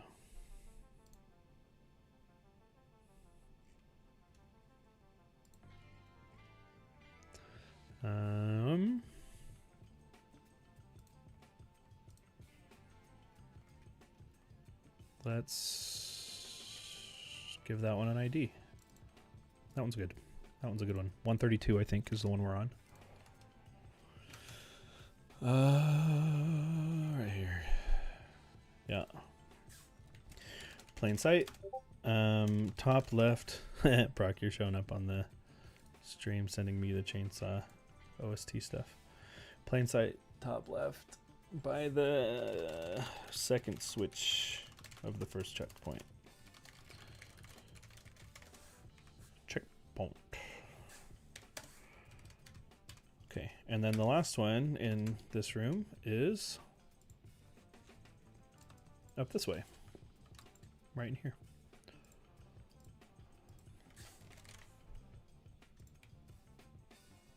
This one will be great. I like the orientation of where this one is. It's easy to start in one spot, end in the same spot. This one is, let me pull up the chat again. Wait, was this? What is this? I think I had a different window for the chat. There we go. Yeah. I know how to replicate the bug, by the way. It's just hard to do it just right.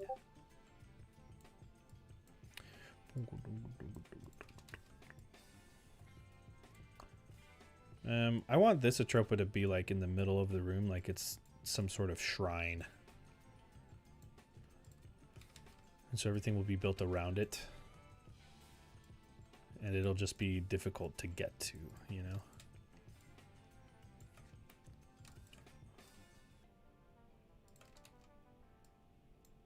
Maybe we go something like this. Yeah.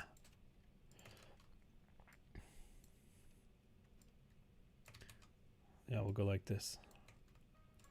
I think that's interesting.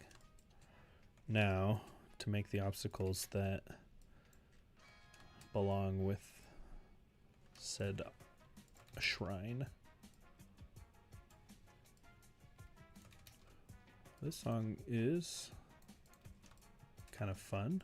Feels like a conga line song.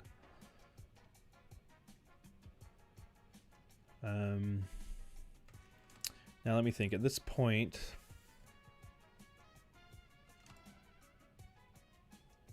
I don't know if you can get up there without needing to use this Atropa here, which makes me nervous. I might make it like this. And then we'll just count on bushes maybe. So you can jump from here to get it. The alternative would be to put it like really high, which does make it more secret. I kind of like that idea too, you know? Do something like this. And then this song is really funny. Looks like the flag of Canada.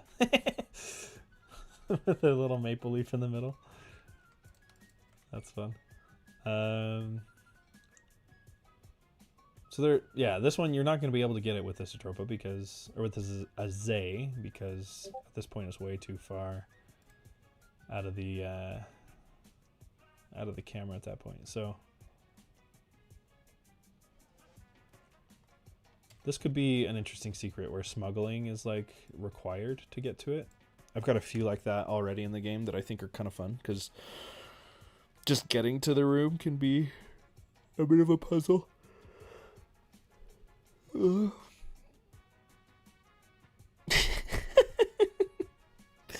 I can mute you in Discord if you want.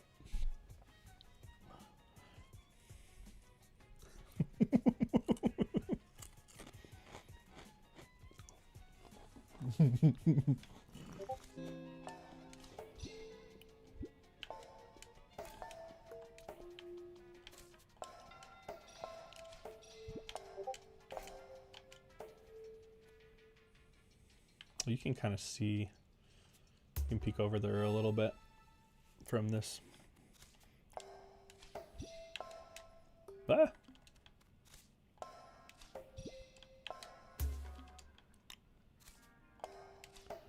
I don't know if it's even possible to get in there right now.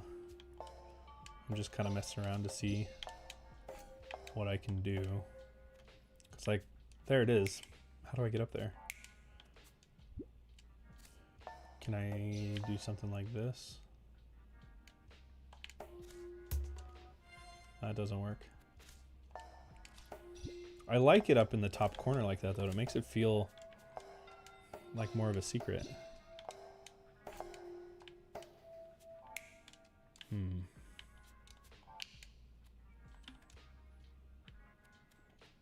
mean, you could smuggle from way back here.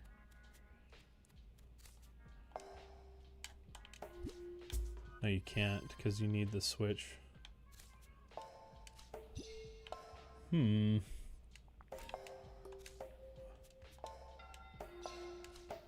you smuggle a yellow? Probably not, because the constraint is in the blue. Right, like I can't. I don't think I can get another. Okay, I've got an extra yellow, but I can't do anything with it. Because I need. Yeah, and then that makes the player think that I don't like that at all.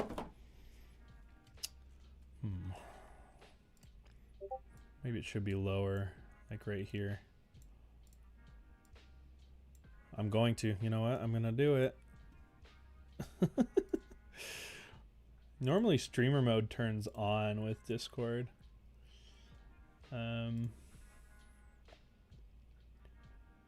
Is there a sleep option somewhere? I don't know.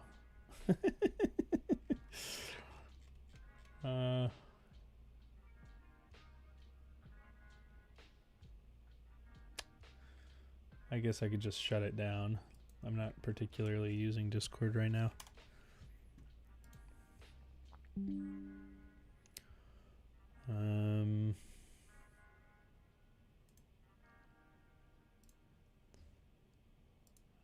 Okay. I might go back to what I had before and just have this down here. I think that might be the play here. And then we'll just obfuscate it with bushes. That's fine. Let's call that good.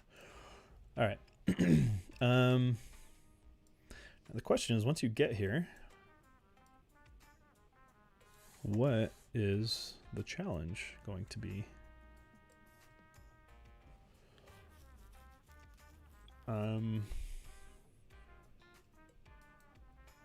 That lip feels a little weird. Let's go like this.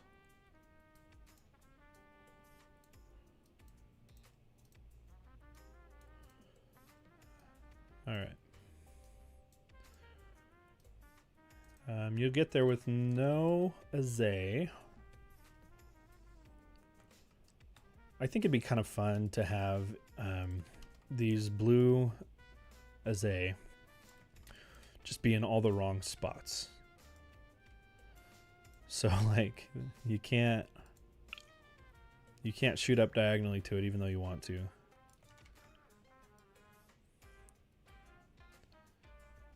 And then yeah. Okay. This is funny. This will be interesting.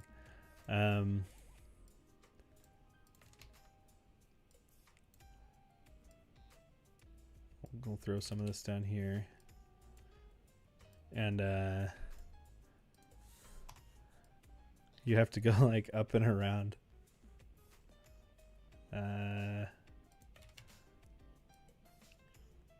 There's one. And then this is like trying to think. So what I'm trying to do here is make it so that the only way for you to get in here is if you get 2 blue Azay. And then the 2 blue Azay, and then that's the only way to get it. Can you put it in the center perfectly? I can. How do you define perfect? Because there's perfect to the screen, and there's perfect to the white space. This is perfect to the white space, right? This is 1, 2, 3, 4, 5 tiles from here, and 5 tiles from here. So this is, I think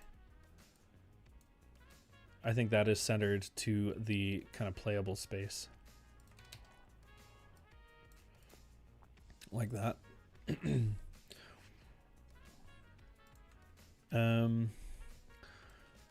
Now how do I make it so you want it centered to the screen? Are you just saying that to be contrarian? Because the screen would be 1, 2, 3, 4, 5, 6, 7, 8, 9, 10, 11, 12, 13, 14, 15, 16, 17, 18, 19. And then this is a width of 5, so we need 7 on either side. 1, 2, 4, 5, 6, 7. That's where it was before. It was centered to the screen before. Okay. I'm gonna put it right there.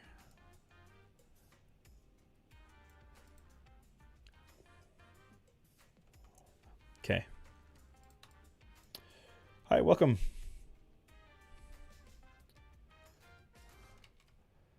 What if I do this? Okay. This is it. This is the one. Although I don't know how you're going to return. Because what's going to happen? You're going to come down here. 1, 1, 1, 1. But then you can fall and have 2. So you're going to go 1, 2. And then you're dead. So I guess the option here is make this one. Oh my gosh, they're all set to 2. That one should be set to 2. So then you have 3. 1, 2, 3.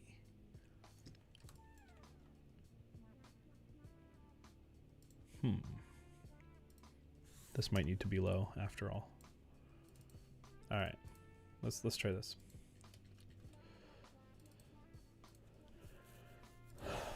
One.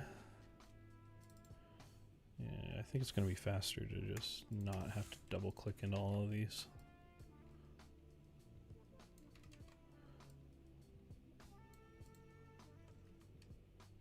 All right, let's see how that plays.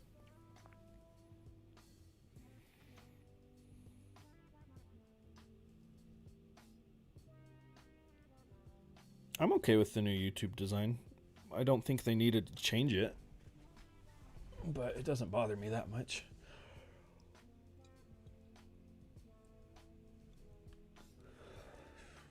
It didn't look outdated to me. Because functionality-wise, they got it pretty nailed down. So the only real reason to redesign it would be if it felt outdated. Which maybe it did. Maybe it felt outdated to a lot of people. Okay, we need to hide that a little better. Oh, and I forgot to do the camera snaps. Dang it. This should give a little more leeway. All right.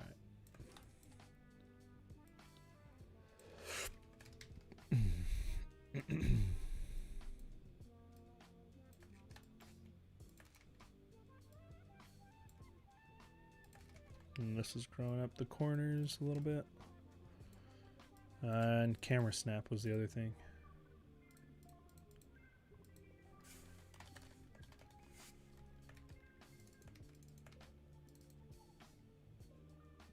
The randomly colored description. Yeah, that's fair. We'll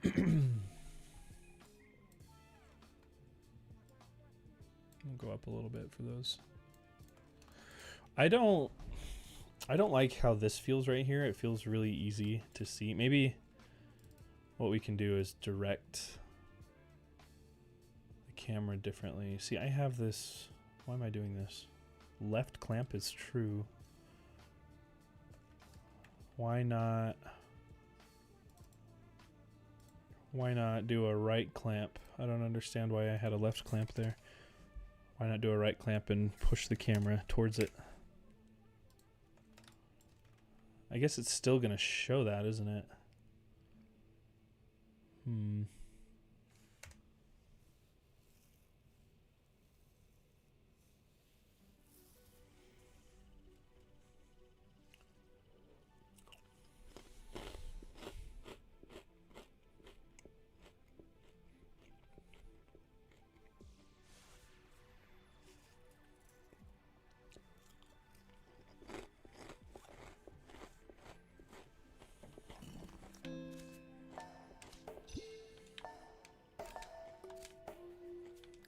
I don't think that actually solved any problems. You can still see it.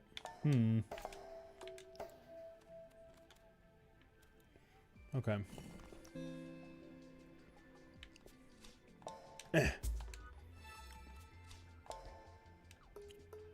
Yeah, so I could cheese this and then can't get back.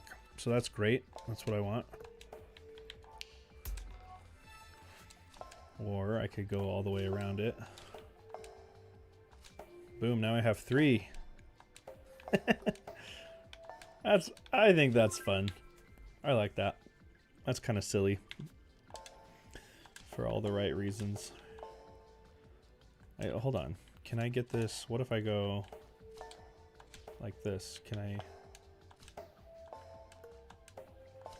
can't get it from over here, can I? Because I always have one in the hopper.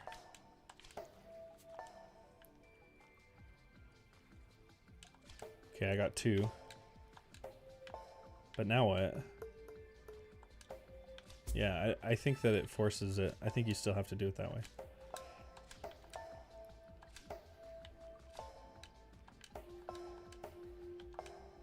I still think you have to do it that way. I don't think there's any way to cheese it. Okay, so now I got 2. maybe there's a cheese, but it's like super unintuitive, and this is clearly asking you to like do it a certain way. So I think this is good. Yeah, around the world.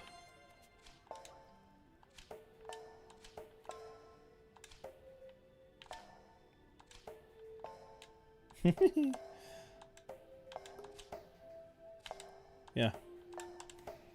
That room's good. That one's good. The only qualm I've got right now is that you can see it from over here. And like, we'll put a secret bush there.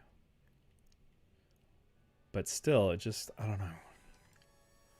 I don't want to be able to see the checkpoint from the main path, you know? So I can make the room longer. I think that's a good compromise for now.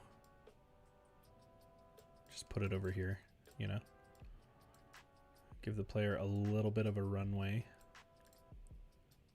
Like that. And then let's nudge. And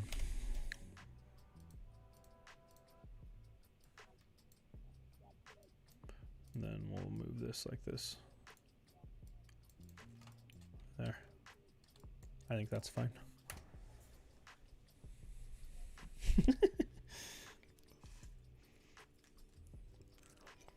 I just watched the honest trailers for Tron Legacy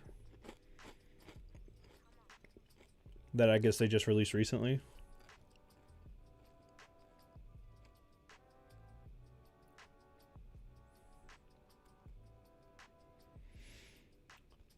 Anyway, the Tron Legacy honest trailer said that it's a great music video for the new Daft Punk album. I thought that was a funny description.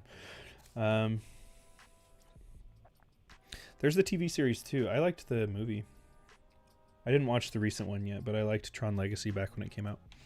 Jordan, Puppy suggests asking you for all the BG files on Ask the Devs. Am I allowed to say that's not going to happen?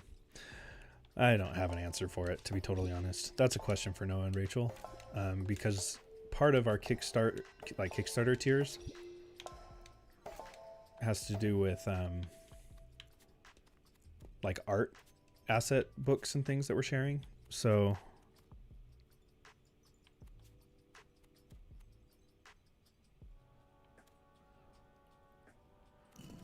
those might be an art asset consideration. So this runway here,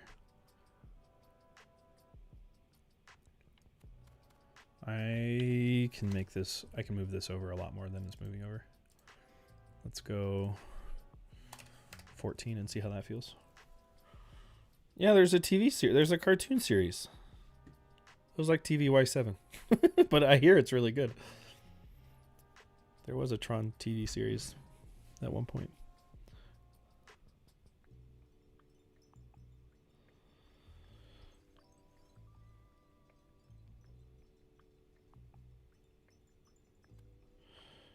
Yeah, the goodies from the Kickstarter is a great question again for Noah and Ray. I know they have plans for what assets go where.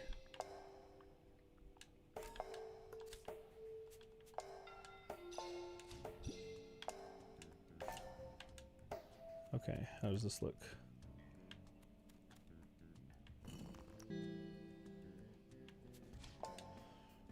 I think that was good framing. You come this way, there's the clamp.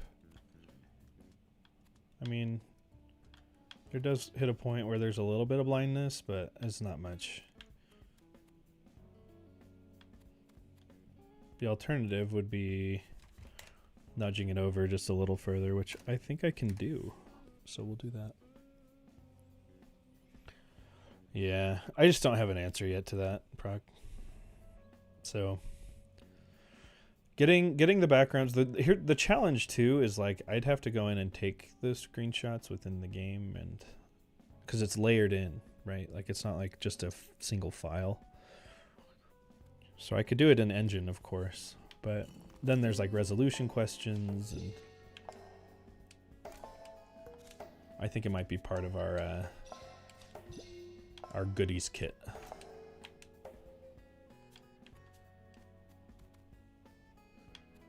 Wonder. Oh, that's a good gap there. Okay. That feels better. That feels better to me. The camera. Yeah, the camera feels good. We're gonna keep it. We're gonna keep the camera just like that. Oops.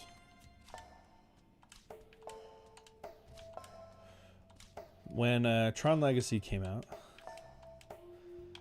I had just gotten back to the United States from Brazil. So it was one of the first movies I watched when I got back. And then I was living in Seattle at the time.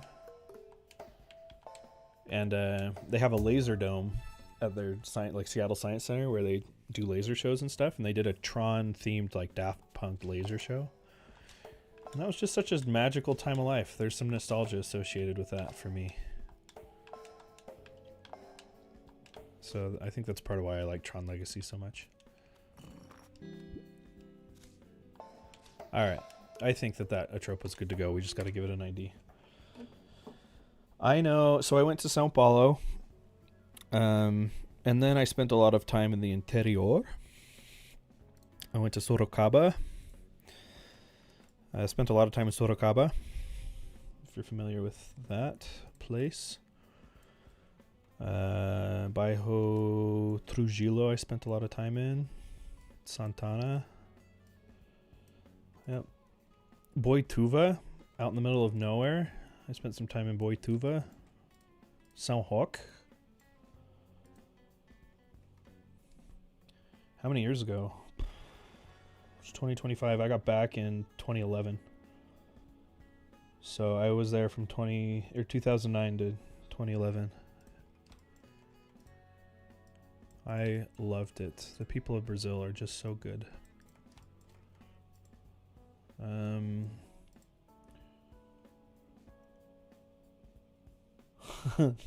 Well, there's a reason I was in those cities. Yeah. Where? Okay, we got room 4 done. This one's around the world. This is the Daft Punk room.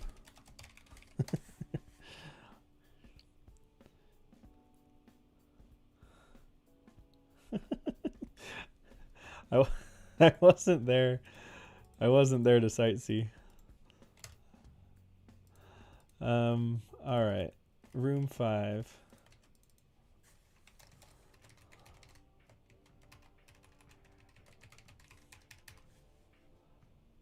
Curitiba.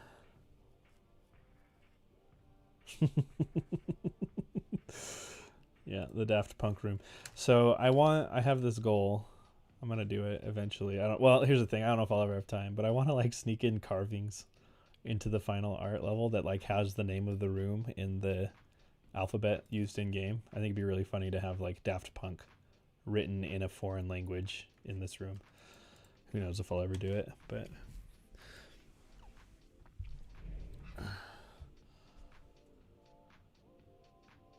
I had some friends from Curitiba. All right. Let's move on. Let's move on to room 5. We're cruising. We're cruising along. This is good. Yeah, legit. If I ever am in Brazil, I'd at least make the effort. I don't know when I would ever have opportunity to go back. I'd love to, though. All right. How many chapter 4 Azay do we have, or Atropas do we have? We've got 8. The goal, by the way, for each subchapter is 15 to 20. Totally ruined it in chapter 2 part 1. Way too many Atropas in chapter 2 part 1. It's meant to be 15 to 20. Maybe a little over with the spirit doors. So.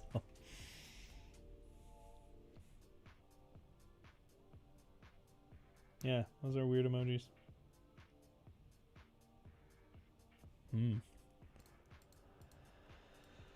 Okay. I'm gonna take a 5-minute break. to go grab a drink, and I will be back in 5 minutes. I'm gonna grab a drink and maybe a snack or something. I don't know how to like say be right back, but I think what I can do at least is turn off the webcam, and I'm probably gonna turn the music off too, so I don't like accidentally play something and only play that. Yeah, I'll be back in 5 minutes though.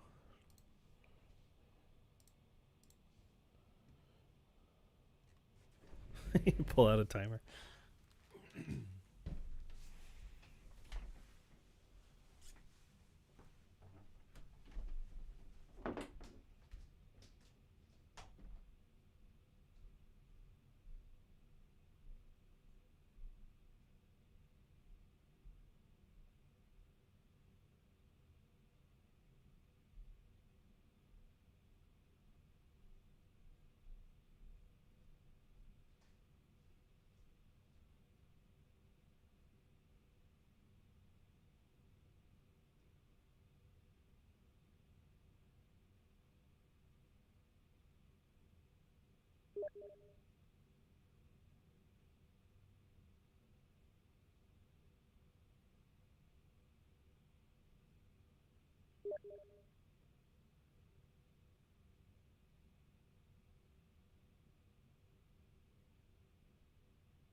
Okay, I'm back. How was that? Was I close to 5 minutes? Wait, what? How are you messaging me still? I take it on Steam now. Okay. Must I close every application?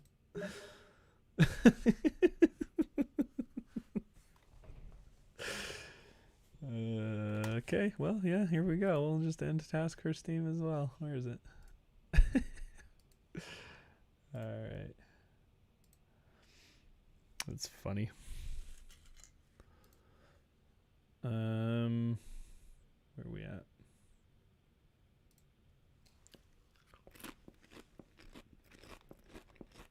Did anybody did anybody time me? I think I did it in less than 5 minutes. I think I came back.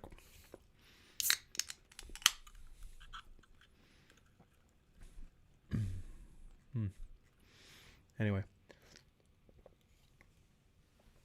I got a new soda. I found some leftover Greek burgers in the fridge that I will be munching on very professionally. And I'm ready to keep going.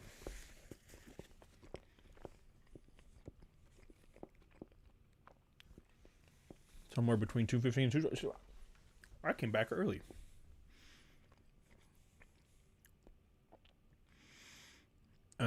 All right. Room 5.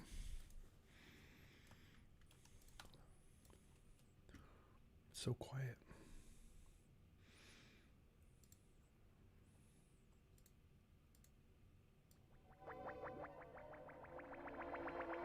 Oh, this song is nice and quirky. I really like this song. Okay.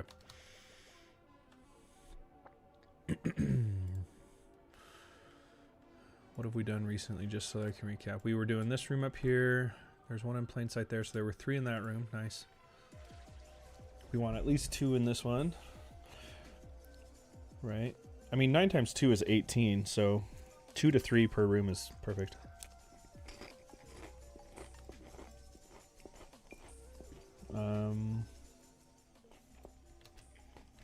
Question is, where do we put one?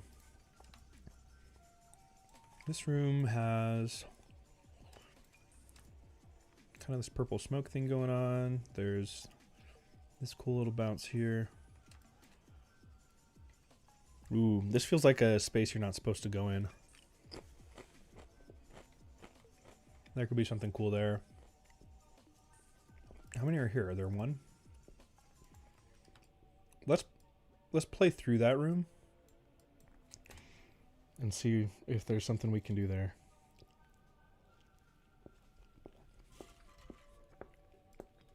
Need to reorient the room.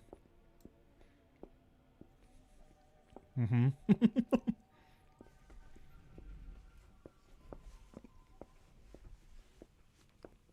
you guys hear my jaw clicking? While I'm chewing it makes my jaw click.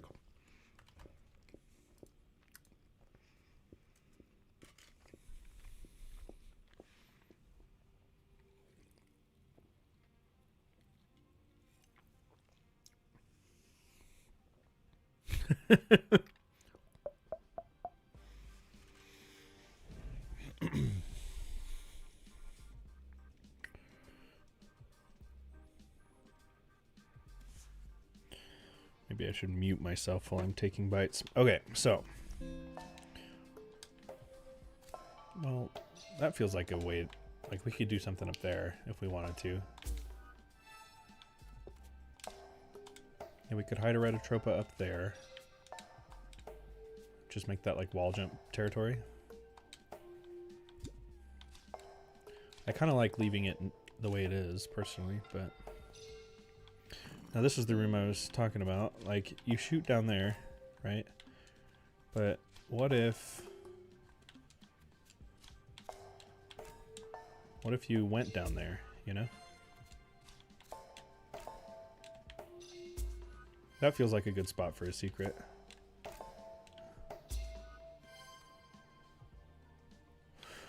What's interesting though is like you ignite that switch.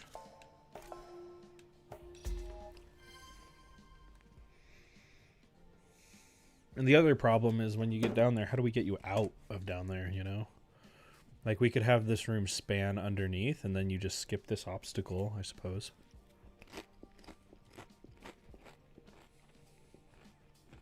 Yeah, sometimes your jaw does that too, it's annoying. It is. Yeah, I'm gonna put it right here in the smoke. That'll be kind of a funny little secret right there.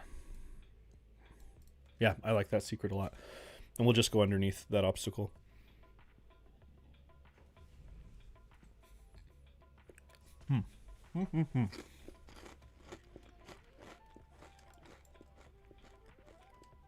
I don't know if I should do anything with this space up here.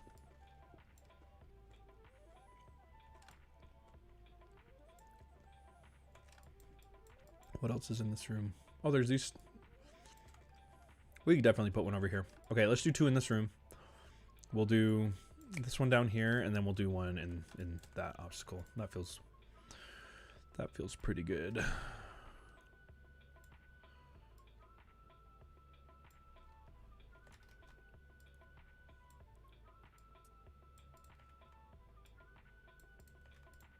Yeah. Just like that.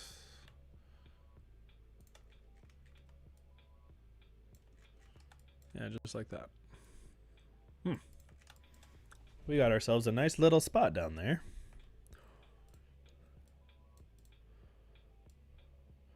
A lot of these offshoots have been pretty claustrophobic, I feel like. I guess the Around the World one's not terribly claustrophobic. But I'm wondering if we could mix it up by just like giving you a ton of space. And like not I guess T-shaped obstacle room? Yeah. Because I was about to say we could do one with a lot of space, but that's already how this room feels. Let's do a T-shaped one. I like that. Here's your little landing space. I'm not certain how I feel about making this unskippable, right? If I put a checkpoint, it's unskippable. Now you have to beat the room. Because there's no way to get out of the room. That's really difficult to get out the way you came in.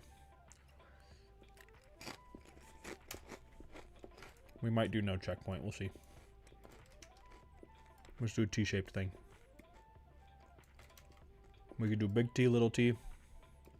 What begins with T?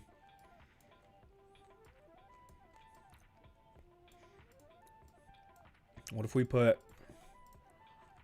an Azay on either side? Yeah, check this out. So let's go. Let's make that jump a little more reasonable and then throw this down right here. Then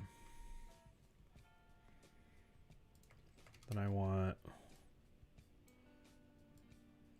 to put a switch up here, although you'll have already activated that one. Or maybe not. That's so I might put no switches down here actually, because I don't want you to have had to, well, maybe I do. Here's the dilemma I'm wrestling with right now. Yeah, 2 elements on each side. Here's what okay, so here's what I'm thinking about doing. 1, no switches. It's just a standalone obstacle. 2, we require you to have hit this switch, or maybe we require you to have not hit the switch because that's a less intuitive decision to make. And then when you come down here, the assumption is that this switch has not been activated. And so the first time you find this room, you're going to feel probably cheated because you're going to come in here and be like, oh, it's the switch. But, I mean, that's probably not a big deal, right? You can just reset it and then go, oh, I know what to do. I think that that lends itself to an aha moment, right? And so here's what I'm thinking. We go like this. You can't get to that other element without the switches being where they're supposed to be.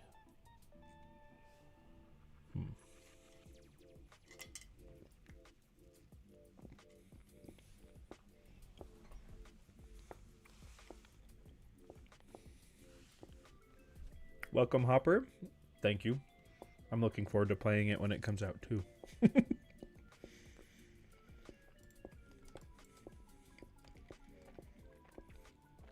I'm not sure if I want to be that cruel with the switches here.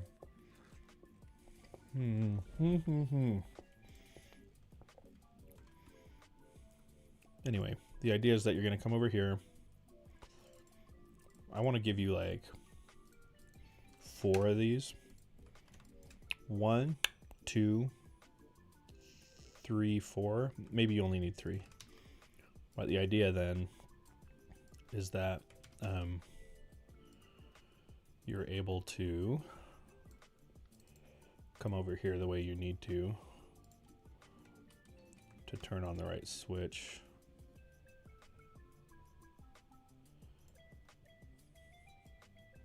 Now that I'm looking at this, though, I need to make an assumption one way or another. Because at the end of the day, the switches need to be set to default when you beat the level, right? That's the most important thing. So right now, the thought is that they're going to be activated.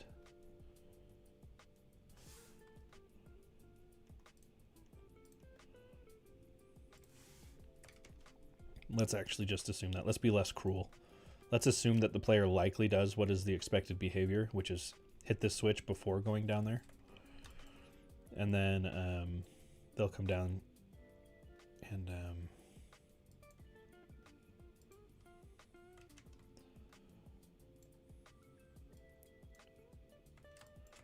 they'll come down here, use their little tricks, which I think I'm going to make it so you have to wall jump out to that, you know? I think the way to do that is going to be to create this lip like that. Do something like this. You guys will be able to figure that out, right? Then we don't need all this space underneath here. And then we need to make it so that you cannot shoot that switch if you haven't gone above the T, right? I want you to have to go under the T and then above the T.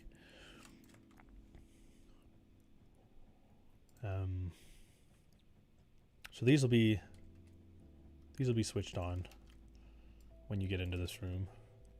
I guess if they're switched off, you're going to be able to cheese it.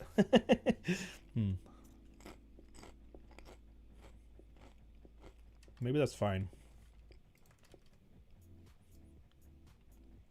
Hey, Brian. This stream has been nice. Biggest reason I've set up the stream is so that people can keep me company, because otherwise it'd be a relatively lonely, sad Saturday where I'm locked up in my office for at least 5 hours. Usually I try to get 8 hours in on a Saturday. Usually I end around normal working hours and then sneak in some time later at night. But no, Brian, I'm well acquainted with your playtests. I watch them all the time, obviously. So I know exactly what your voice sounds like. Yeah. Been there before.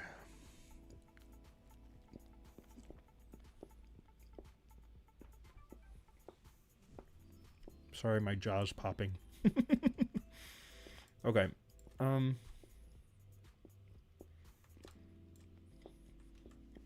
I honestly have been looking at this obstacle too much in wireframes. I need to play it.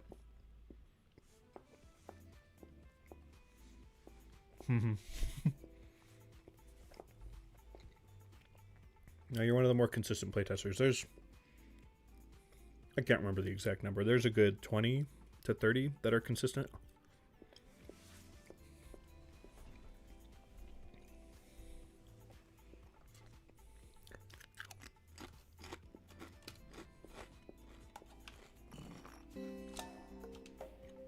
All right, so I knew better than to do that. Bounce this direction.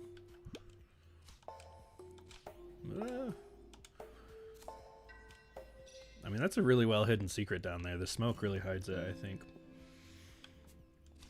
So we're gonna go like this. I don't want to have to snap. Let's see if I can get there without snapping. Yeah, I can. Oh, I forgot to do the screen thing. Okay, so we'll wrap underneath here. Yeah. Okay, hang on. Let's get the screen snap the right way.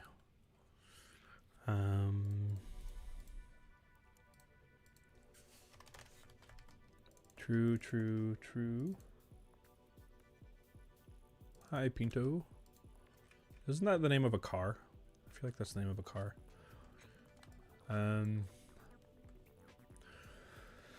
Alright. So, player comes down here. The idea is that they've already hit the switch. What if they don't already hit the switch? Then they'll be able to cheese this. I wonder if we have any other tools at our disposal to force the player to come back and go over the T. That's ultimately all I'm trying to do here, is make the player have to come back and go over the T.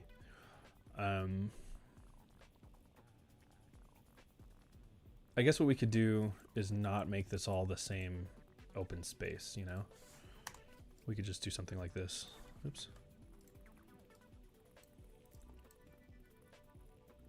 And just close that off. And then we don't have to worry about switches or anything like that. I think that's the way to go. And this gives us some room to play over here too, so double T. I feel like, does that stand for anything?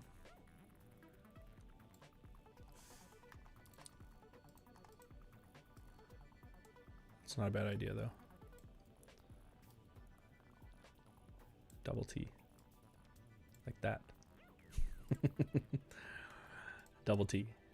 Okay.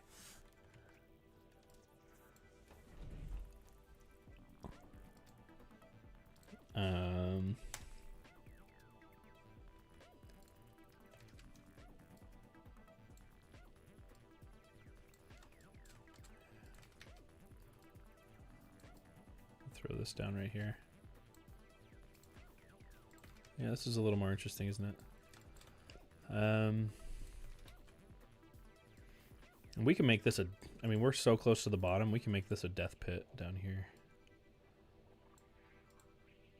Let's just do that. Let's make it so that it just falls into nothingness. Okay, we go like that. Now there's just this big abyss underneath you. Yeah, the double T is kind of interesting. Okay. So this is, ideally you're going to come over here and you'll have one blue left, I think. So it makes sense to me to just throw the Atropa down right here. And then I think you're equipped with everything you need. I think that's everything. The only thing is coming down underneath. I just want to shut that down. So I guess we do need smoke here after all, probably. Yeah. Oh, that's a cool obstacle. I like that. I think that's doable as is because there's two blues. So let's go play that and see how it goes.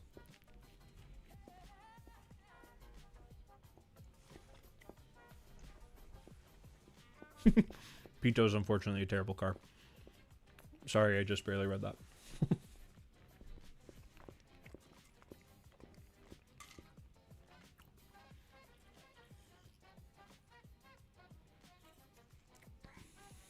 All right. Let's see how that feels over there. I can probably just move the player. I don't think I need to test the entry point anymore.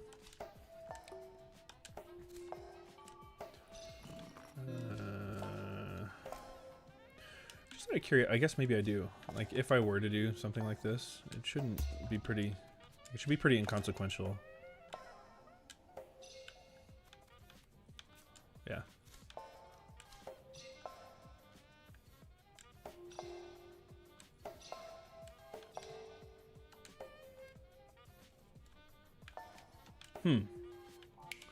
Ah.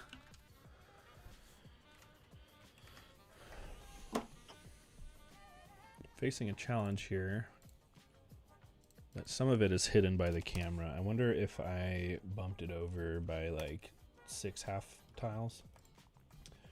And then I don't want there to be a safe place to land, I think. It kind of hurts the flow of the room. So I think instead, maybe we do something like this.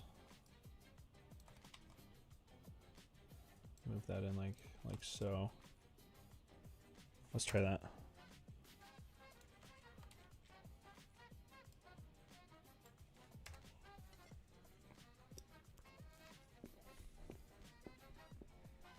My workflow is more organized than yours. Is my workflow that organized? Thank you? How so? I'm kind of curious what you mean by that.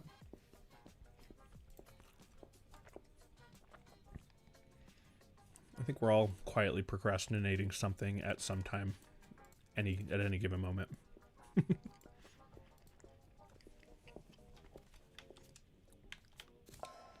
1, 2. You really only need 3.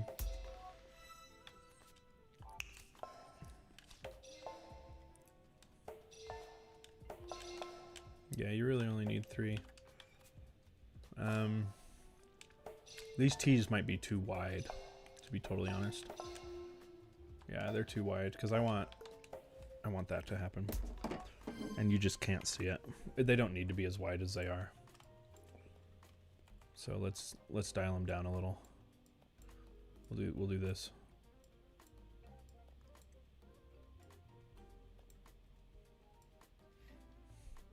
Currently working in Godot for the first time, and my project is a complete mess right now. Dude, I have been there. Oh my gosh. This project itself is still also a bit of a mess, to be totally honest. Like, we've done a lot to streamline it, but there's some code that I made 3 years ago that I'm scared to look at because I don't know what the heck I did.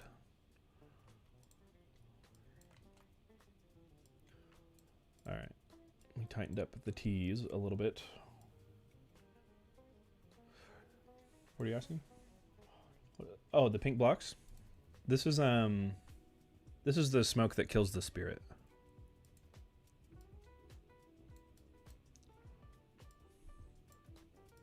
So like you can't go underneath that unless you were to like snap jump through it, and by this point you've collected too many Aze to be able to snap jump. So the spirit, this kills the spirit. All right, and do I need this to look like that, or what if I did something like this? That kind of, I feel like that telegraphs at the room a little bit more. Kind of tells you what to do. I would not have guessed that because the demo is so polished. Thanks. No, there's some janky stuff in there. Like optimization for some of this old code works just fine, so I've just kind of left it alone. But there's some cobwebs. I don't know, skeletons in the closet. Oh, that's an awkward position for that. Aze. Okay, so yeah, now you can read the whole room. I think this works a little better. Ah, that room feels good. I just need to move the yellow Aze to be where they need to be. and go over the top, grab this down here, and then get the angle right. I think that's where the biggest challenge is going to come, is people hitting the angle correct up here, which is, I think, a fine challenge. There's 3. Yeah.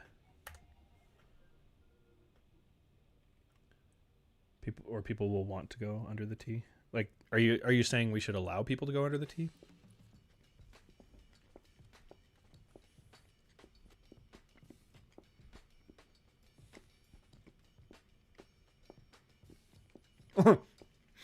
Yes, the binding cutscene.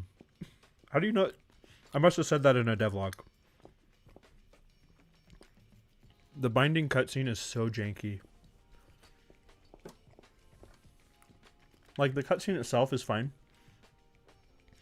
but I have tons of global variables listening for if it happened or not, because the town's status changes if the binding has happened already or not. Like, where do the elders go, and does mom check in with you? Like, there's just so many nuanced things related to the binding. Yeah, if I could build that system today, I would do it very differently. Okay, the only thing I don't like about that room is that I couldn't see upwards as I was coming out of it. Otherwise, I think it's good to go.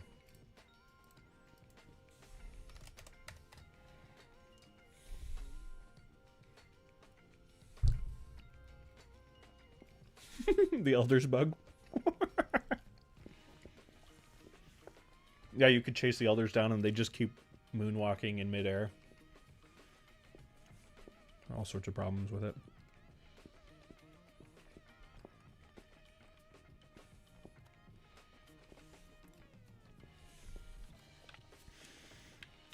Cutscenes, I will tell you right now, before you start, get a system that is scalable.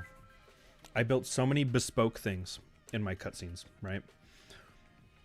Like, oh, I'm only gonna have to do this once, I'll just hard code it. Like, don't do that. Build cutscenes to be easily scalable and always follow a system. Like, I finally did get around to doing that, so all the cutscenes, like, from chapter 3 on are super easy to work with. But it's because I delayed getting a system in place. I'm checking the camera at the end of this room. So the room itself is working, but like coming up out of this, does that feel awkward? It's not bad. I think I'm gonna leave it. I think it's good to go. Yeah, I think it's good to go. That is good. Double T, Mr. T. This is the Mr. T room.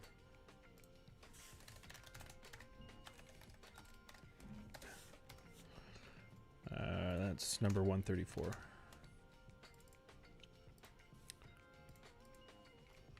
This song's not doing it for me. Pinto, but I'm a comp sci major. Where's the fun if there's no spaghetti? All right. You got me. There's got to be spaghetti.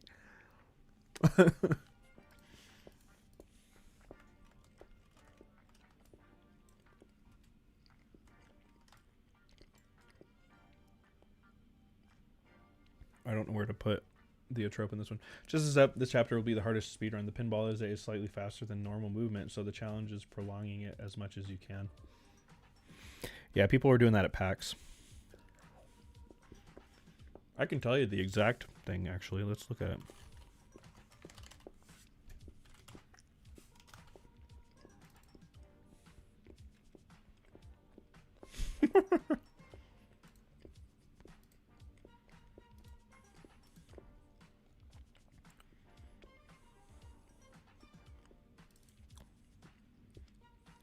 What is the target speed?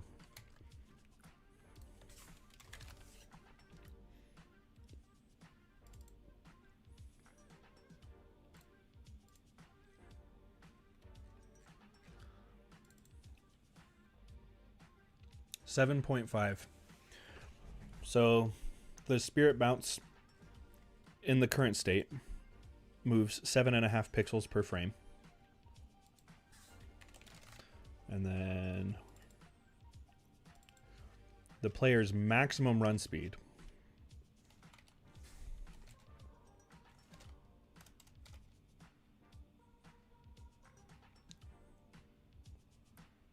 Oh, it's way slower. Yeah, no, it's not slightly. It's significantly. Max run is 2.96. Not even quite 3 frames. 4.5, I think this is for the speeder is A. So like 7.5 divided by the run speed. I mean, it's over twice as fast, the bouncer. The difference is like if it's moving at a diagonal angle, then obviously it's going to be different. But it moves 2.5 times faster than your basic run speed. Now the spirit speed, which a lot of people... Oops. Oh, spirit. The spirit speed, I want to say is a move speed variable. Where is that variable?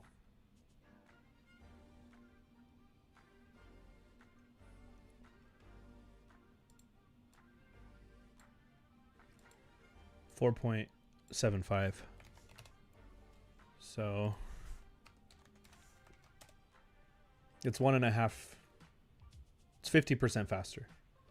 57% faster than the normal spirit, and then like over double the speed of a run speed. Anyway.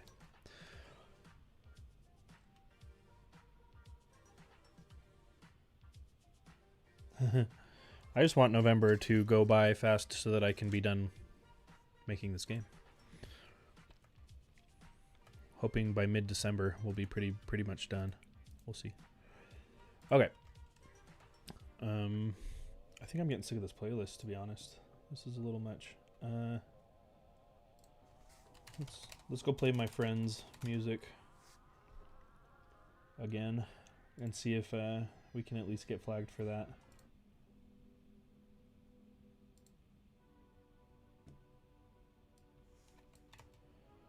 All right. To be honest, I'm also having to throw myself back into game programming because I haven't touched any C# in almost 2 years. I was the only player on our team for a 2-day jam. We decided to do a platformer based on rotational physics, and they kept telling me I was doing a terrible job.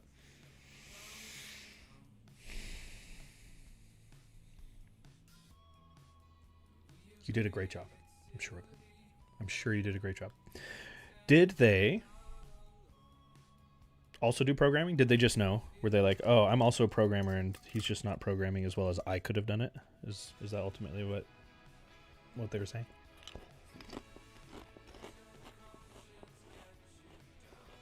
True. The theme itself sounds extremely difficult.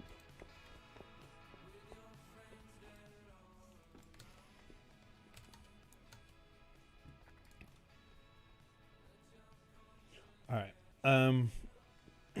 Let's keep cruising. We got to find one more. I was thinking about putting one in this space. But like where? What if I put it down here? That's not a good spot. This room has always been a little awkward though.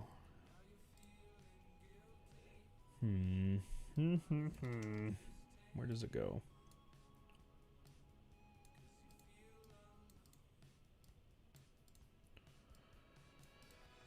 We could put something up there. I don't know, guys. I'm getting a little tired. It's hard for me to think straight. How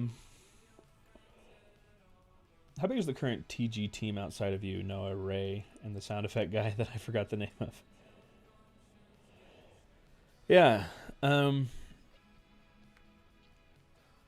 We have a lot of people that have kind of stepped in for really brief contract work.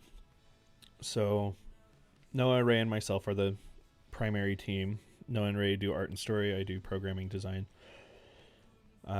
music. And then Adrian is kind of a contractor role who's doing the sound effects, is his name. And he's put a lot of work in, but I mean, he's in an interesting position because I mean, sound effects, there's just no way he's ever going to put in 10 of thousands of hours into that. But they add so much to the game, so I definitely am super grateful for it. But anyway, then beyond that, we've had Jeff for a little bit. He did some of the programming work for a while there, and then he got a promotion at work and wasn't able to dedicate as much time. We had Jonathan from Fields of Mystery come in and help with shaders, graphic programming. We've had, who else has been in this? My brother is doing a lot of marketing work right now, actually. So he's been really, really helpful in posting to like all the other channels like TikTok and Instagram and Twitter and all that.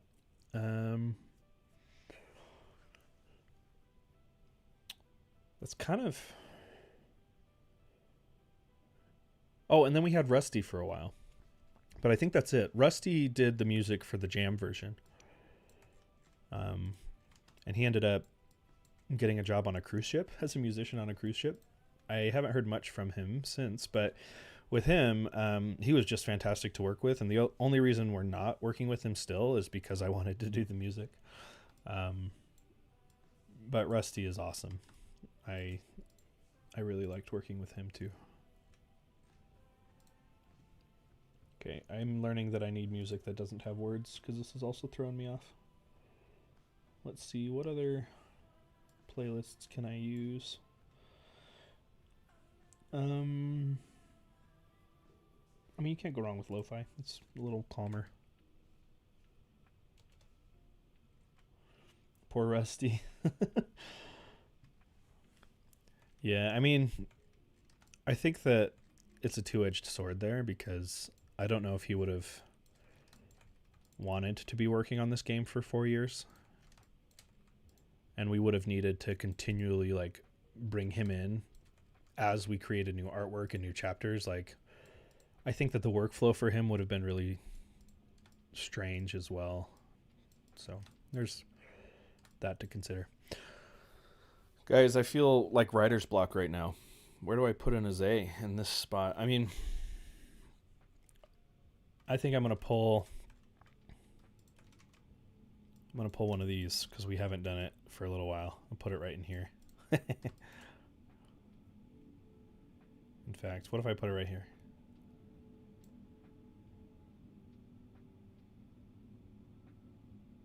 That kind of defeats the purpose of the puzzle, doesn't it? Because then it teaches you can just go over the top. I could also put it like up here, where it just feels like it's an impossible to reach location until you go to the next checkpoint. Nah, that's dumb. I'm gonna put it here, because then you can go upwards, re-grab, and then grab this nectar again. I think that's the spot I want to put this.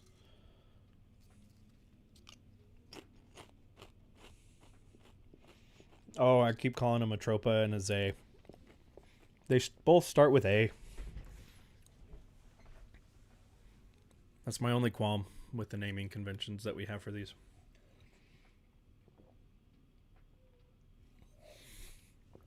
Oh, don't you just... Don't place an Atropa and sleep. Maybe, well, I've only got another hour left till I hit the 4-hour mark. Or 4 o'clock mark. I think I can go until 4 at least. Alright.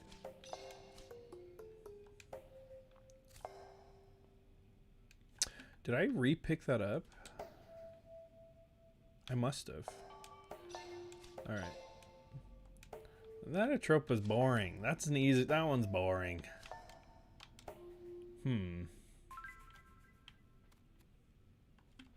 What might not be boring, though?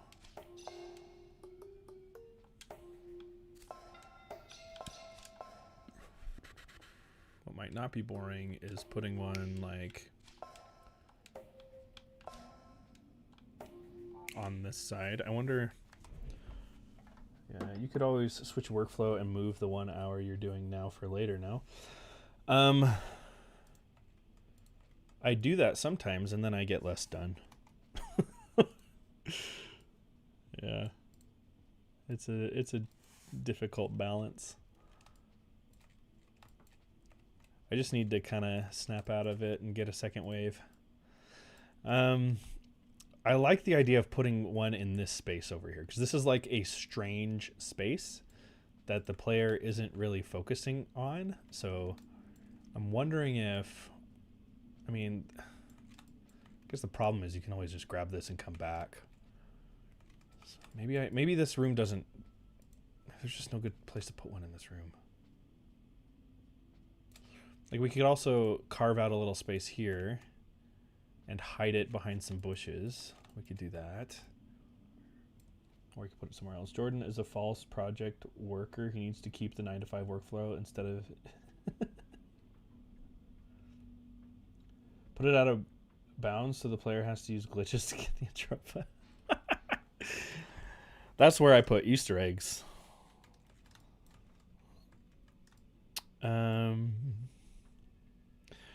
The thing about the whole 9-to-5 workflow is it's Saturday, so I am already not in the 9-to-5 workflow, because part of the 9-to-5 is Monday through Friday. So I'm already not doing it. I've decided where this Atropa goes. It goes up here. No, it doesn't. I don't like that spot. I don't know. Maybe I'm trying too hard for something that just doesn't belong. I could put it down here. I could put it way down here.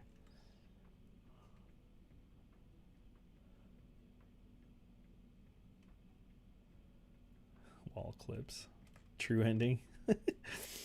Just something doesn't feel right about intentionally making people break my game to be able to get a true ending. That just, I don't know. I could put it down here.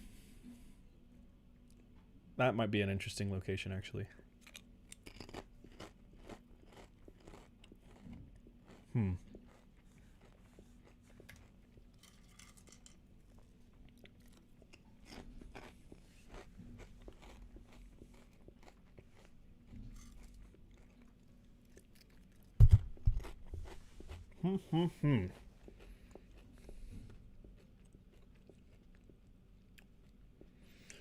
Is that 3D platformer made by the Roblox developers?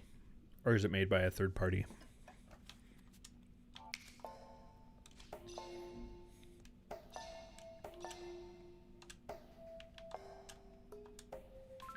The double T room is great. Good suggestion.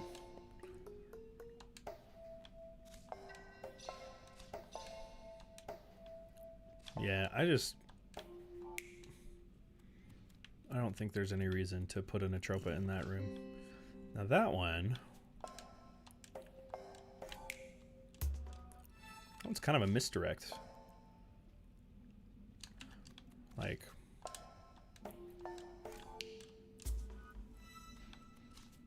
how do you get it? That might be a good spot.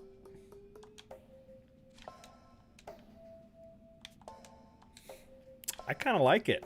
I like that spot. Anyone want to work with me on the TetherGeist equivalent to strawberry jam? You're in the right crowd. These would be the people to ask.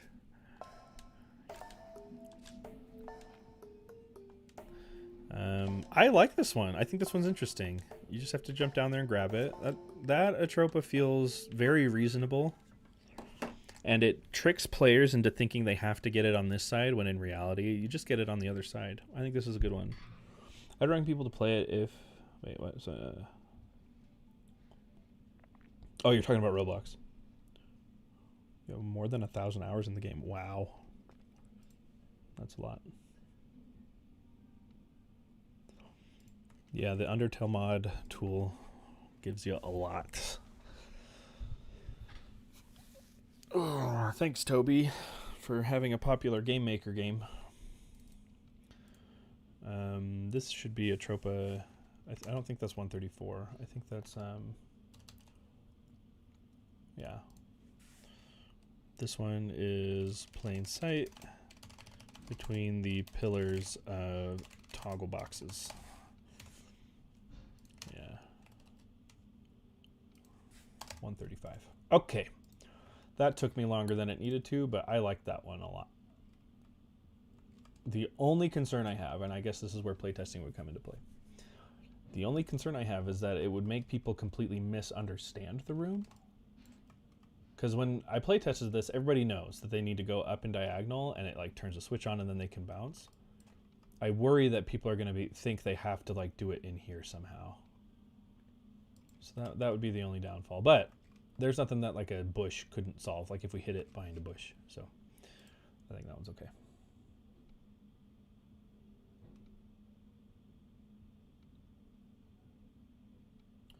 Yeah, Strawberry Jam was massive. Tons of people worked on it.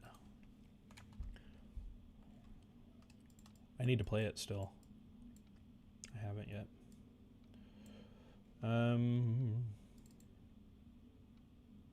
Room 6.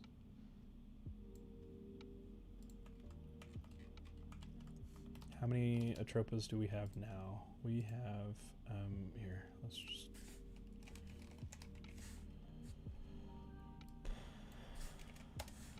$10?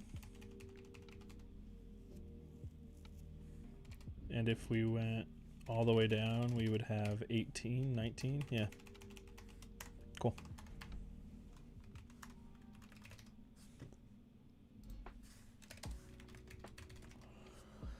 All right. I think room 6 will never have more than 3. I don't even know how big room 6 is. This is how big room 6 is. I really like the flow of this first one. I don't want to mess with it, so I'm not going to. I think we can just sneak a little guy in right here. I think this is a good spot. We have a couple in chapter 2 like that, where it's like all it takes is just looking and deciding to walk left, but you know, we'll throw some bushes in there. But I think that'll be more than okay.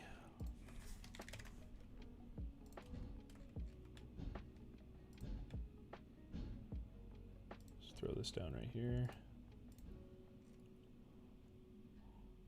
Jordan, I'd highly recommend the SJ level paint because the vibes are off the chart.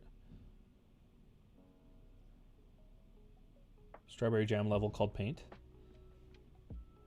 Sweet. I will keep that in mind when I play it.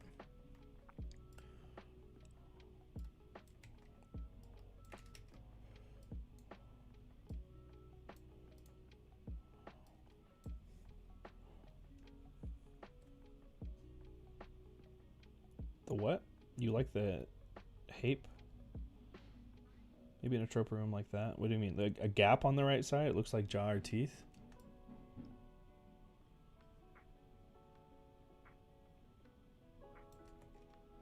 No, I got to the final room of Farewell, and then I think I only spent like 2 hours trying it, and then I was like, close enough. So I beat almost all of Farewell, and I got probably 50% of the final room done.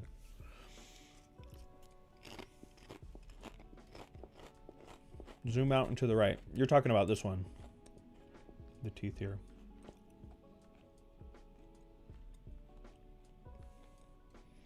The last room just... I don't know. It was long.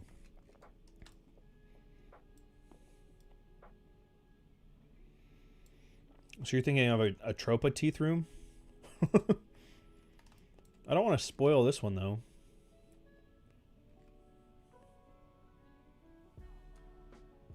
The soundtrack is pretty great.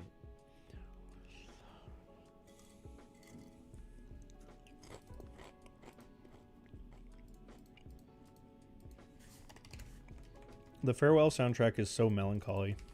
And then it gets kind of crazy at the end, doesn't it? And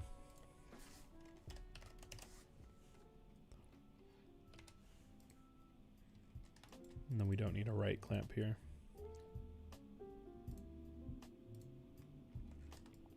Okay. I could do something sort of tooth-like with switches. Let's do that. Let's go... like... I don't know. This might be dumb.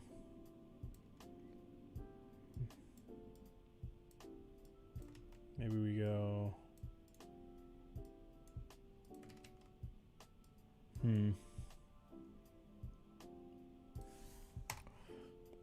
Well, it feels weird. What did I do over here anyway? Doesn't have to be perfect.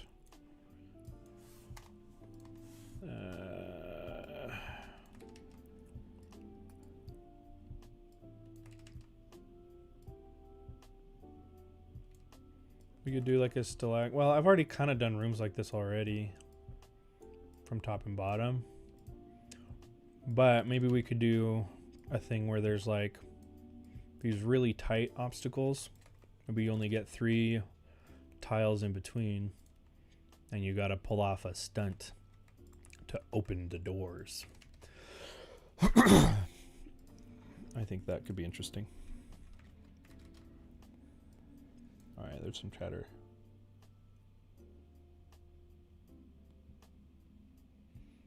Yeah, maybe.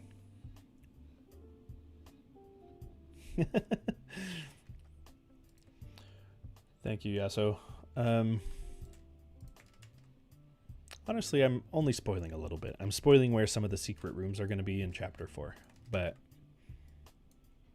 it's not really spoiling any of the story, of course. And even then, when the artwork gets in, these will be harder to find. All right, here's what I'm thinking with this room. We do a bunch of switch shenanigans.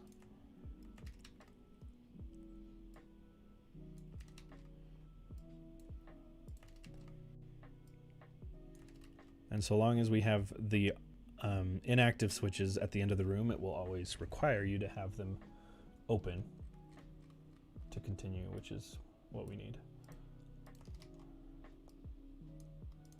Here's kind of what I'm thinking. We do something like this.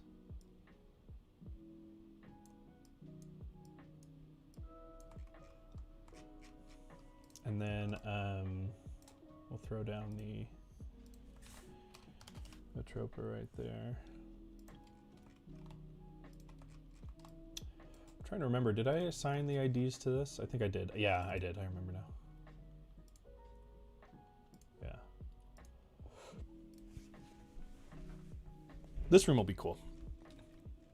Because now what we got to do is just find like creative locations for where all of these things go. The only qualm I have right now with this room is that I am making you go back to that same checkpoint, and I want this room to have its own checkpoint. So I am going to go like this. I think I already set the variables right. Let's go 16 though. It does look like it says thanks, just a little bit. The X is a little weird, but that's funny.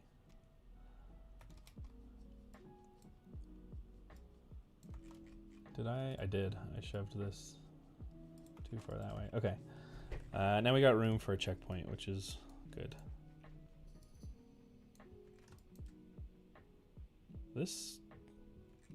Was this that deep?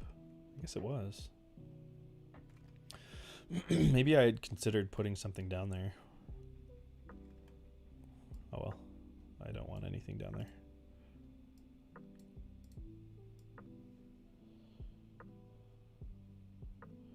Am I considering a physical release in the future? It's been a conversation for sure. Physical release is a very nuanced thing because it's really expensive to do a print run. So you need proven demand before you can actually justify doing it. Otherwise, you're just going to spend money that you'll never see back. So I kind of keep giving the same answer, but oftentimes it really just boils down to if there's a demand for it. Like, absolutely, I would consider doing a physical release if we have enough sales, you know? Because that would just be magical to be able to hold in my hands, like a TetherGeist physical plastic case with the cartridge inside or whatever. That would be pretty amazing. Okay, let me throw down the damaged tiles first, and then we got to start looking at what makes this room interesting now that we've got the layout down.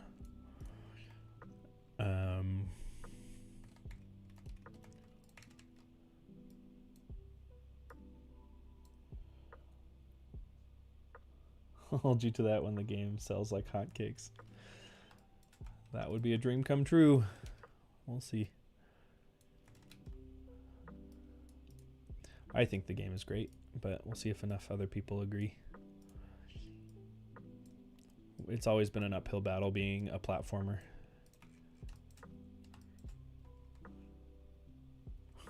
Alex has an outer shadow. That's funny. Well, this is the thanks room. I'm gonna make sure that we keep that clear.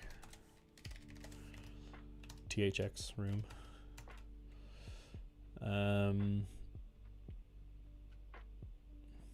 Yeah, I mean, this is already just the layout is going to be interesting. So if this feels like an intuitive place for one of these. Why is the grid on 16 right now? We want 8 pixel grid. And we'll throw one of these in. And guess what, guys? I'm gonna make this an unskippable checkpoint. I know. I'm the worst. No skipping this checkpoint. Maybe you guys will find out how to skip checkpoints that have like damage tiles above them, but so far I haven't been able to do it. So it's got to count for something. What do you mean? Great pixel art skills. Okay. 4, 1. Hold on. So you'll come over here. Here, let's go like this.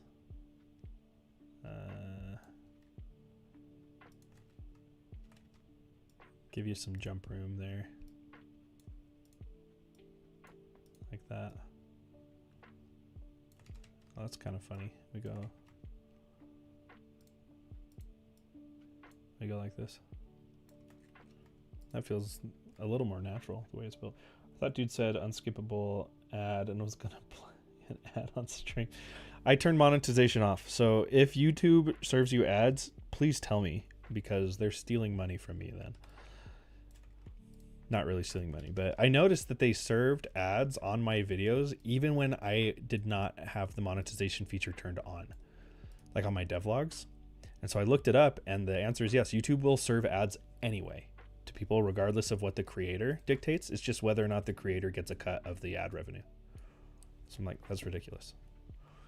Because I was wanting to just not serve YouTube ads. Because I was like, I'm really concerned with just making sure people see TetherGeist. But then I learned that people are getting ads anyway, no matter what I did. So planning on doing a devlog series, but was wondering how far I should get in development before showing it off. That's such a challenging question. And good. I'm glad that this live stream at least isn't serving ads. There's 2 lines of thinking within devlogs. I tend to lean one way more than others. 2 lines of thinking are A, I don't want to show anything until there's something good enough to show. And B, I should be showing things as early as I can so that I can get feedback early and things like that. I lean towards that second one. Just show what you have, because like my first devlogs are really bad. But devlog 0 has like 50,000 views, and it's my worst YouTube video I've ever made. But it was part of what launched TetherGeist into the public eye, so it was worth it, right? Yeah, we're all here from devlog 0, so I think it's okay. I think it's easy to get too perfectionistic, so you should probably do a devlog as soon as you're feeling remotely interested in doing it. I will say I have seen that devlog 0 usually does way better than the subsequent devlogs. This happens on a lot of devlog series, a lot of devlog channels. So you don't want that first devlog to be awful. It still needs to be like a good devlog, but your game doesn't have to be really good, if that makes sense. Like you just have to make a really good video. Because you can see here, like that one got 60,000 views. And then after that, it drops off to like less views. And then every now and then we get one that does pretty well. Devlog 5. This one is, I think, the best devlog, the half year one. That one was kind of a trendy thing a lot of people were doing. What does half a year look like? Weirdly enough, the full year one didn't do as well. Where is it? Right here. Only got 17,000 views, 1 year of game dev. So yeah, devlog 0, 60K. It's crazy. There's a charm in the first ones. Yeah, so, and to Nico's point, exactly. He said, we're all here from devlog 0. Wouldn't have as much of a community without it. 100%.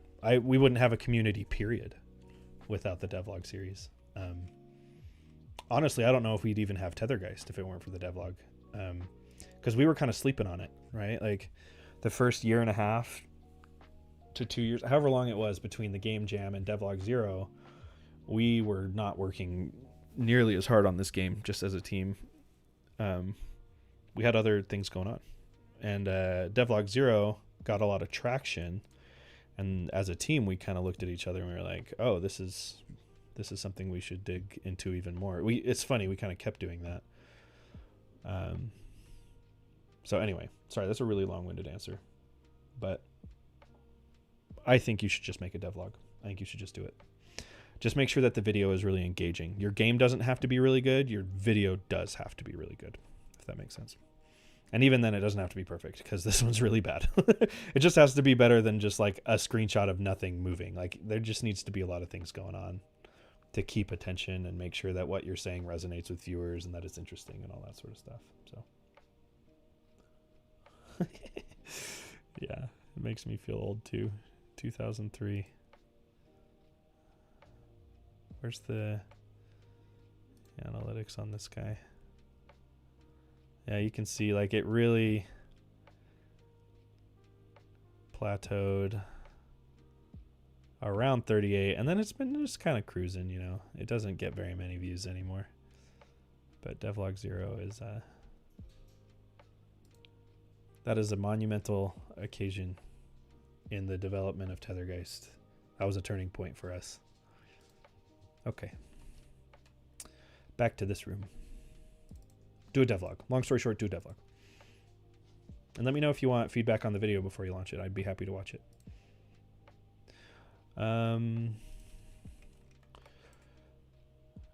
Count 4. So we got 1. That opens this one. Now you can go through, and then you have this little area in here. Now we could be boring, and we could just throw this in like that. I want to see if we can orient this so that you have to go back and hit this same one. Like bounce it off the ceiling, you know? Come in here and then bounce off the ceiling. And that's how you open up this one. Now could you still bounce it off the ceiling? No, because that'll be closed. You won't be able to bounce off the ceiling. Any new views may have come from me rewatching the whole series. Well, that's flattering. A lot of people do that. You're not alone. There's every now and then I'll get a comment on like the most recent devlog that says they just barely went back and watched the whole series. So it's kind of a cool journal of how far we've come. Yeah. No way. You don't watch the whole devlog series every time I release a new one, right? There's no way.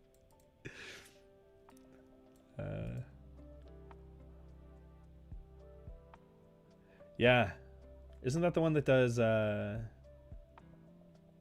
Metro Gravity?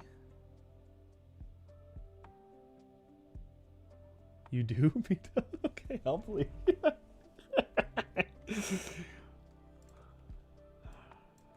All right.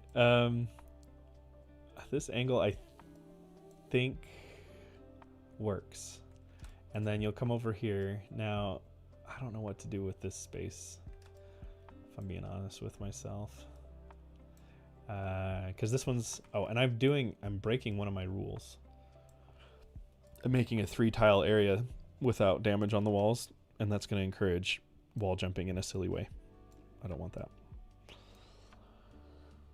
It's either that or try to win another jam, and I usually choose procrastination. Yeah.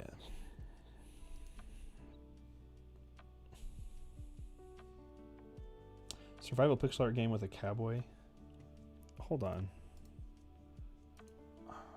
I've seen this one. I'm going to look it up.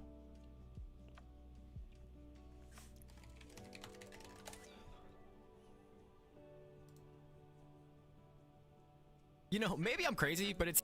Oh. Yeah. You know who... Man, this guy... Oh, he's got 70 videos. One of the ones that I've been keen on is Blood Thief. Have you seen that one? Blargus. Pretty big. And yeah, Blood Thief. There's this like weird, sad feeling of getting left behind as I've seen so many devlogs come to an end before mine is over. Like some of them have started and ended before I finished TetherGeist. And so it's like getting left behind. Blood Thief, I got left behind. Metro Gravity is super cool. Mr. OK Game Dev, or Mr. KO Game Dev. This one's really good. It's like a 3D Metroidvania akin to Pseudo Regalia, but with gravity shifting. He finished his, got left behind by that one. What was it, Nightstones? Did you guys see this one? Advanced 9. There's another one. Finished his game before I finished mine. Advanced 9, did great.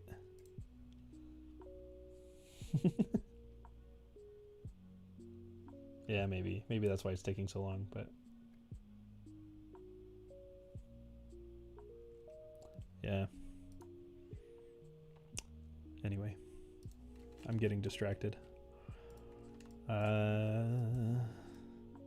This feels awkward here. Maybe it's not as bad as it looks. And I don't want people... Well, maybe... No, I don't. I don't want people standing on these columns. So let's come over here.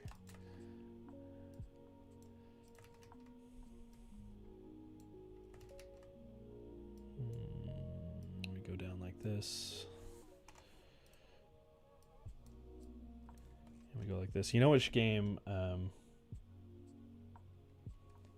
really excited about? Have you guys seen Skate Story? I'm like totally over the moon with this thing. Skate Story game. No, not Steak. Whoops. Skate Story. Yeah, this one. Oof. Devolver's publishing this guy. Solo dev. It's you're like a demon made of glass skating to eat the moon. It's so vibey. It's so good. Why don't I use tile maps for level design? Couple reasons. You know, people who work at Devolver? That's cool.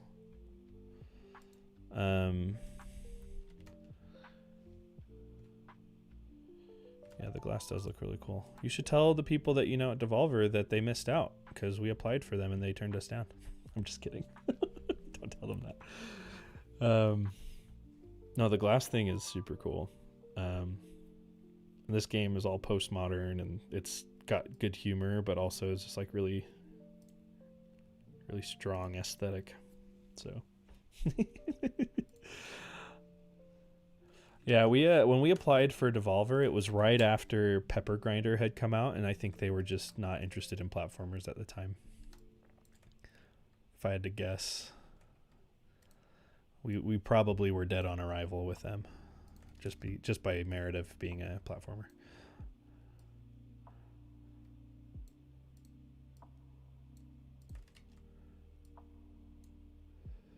Um,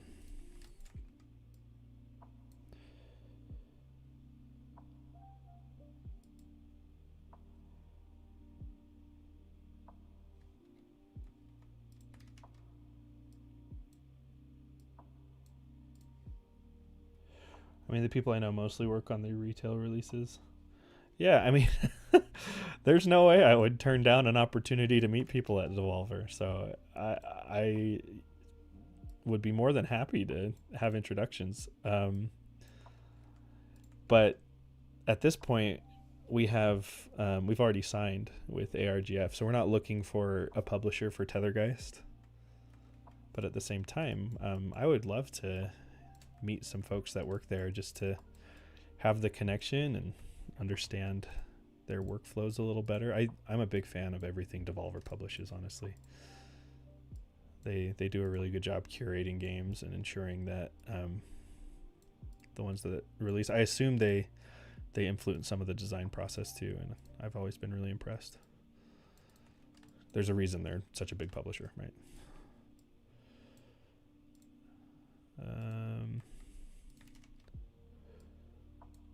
I don't know why I'm fiddling with walls outside of bounds, but I mean the people, Devolver's Peak, yeah. I also have met people from Naughty Dog, Activision, EA, which I feel is pretty good for someone still. That's incredible. Yeah, those are some big names.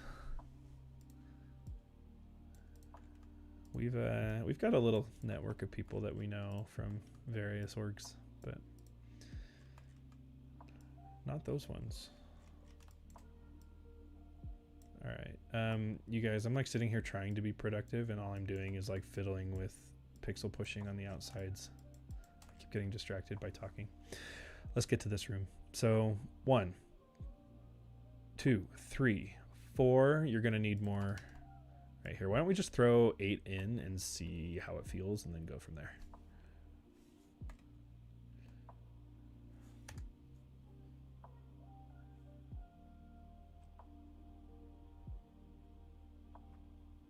Translation negotiations for localization, you mean?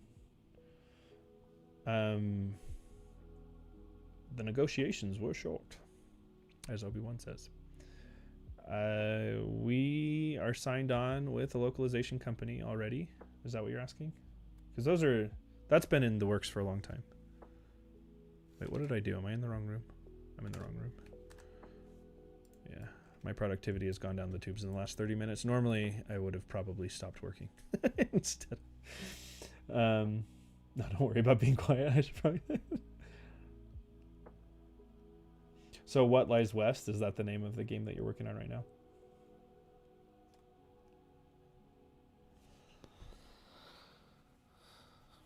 Well, let's look at it real quick. Do you have a Steam page? Do you have a demo or anything?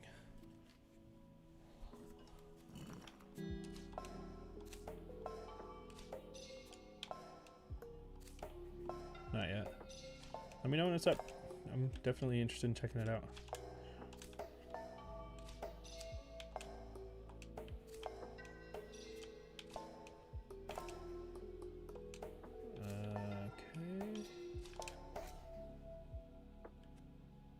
Okay. You could glimpse it a little bit, but it'll be covered in a secret. Okay, so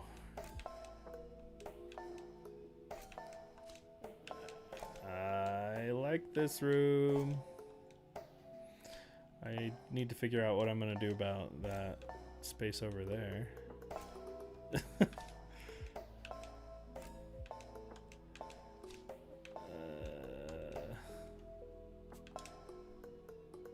Oh no! Oh, no. Come on, you can get it. You can get it. There it is. Now I'm stuck.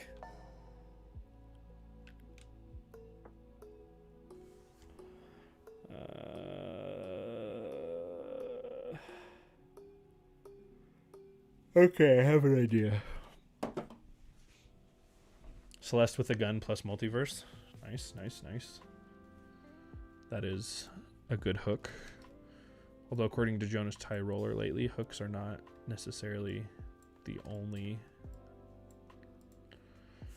thing you need. But I like that. There's some Celeste mods with guns.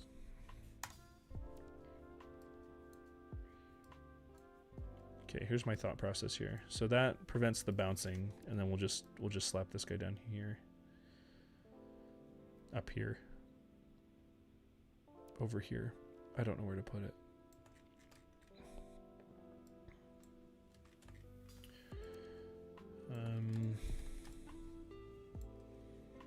I mean, the bouncing was kind of fun. I just don't like the potential of like forcing somebody to shoot the ball in a way that makes it you sit there and wait for it, you know.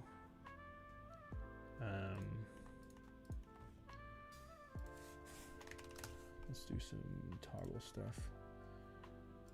Let's do damage so that you can't stand there, and then yeah, no, let's do this. Because then the player has to think a little bit, you know, like. Hold on, that'll be damaged, and then you'll be up there. Maybe I do need it to bounce down there. Shoot. Let's see how that plays. Let's see how that plays.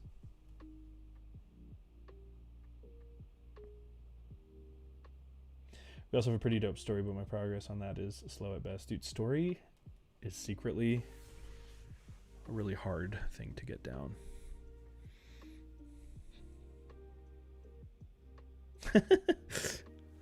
As a bear.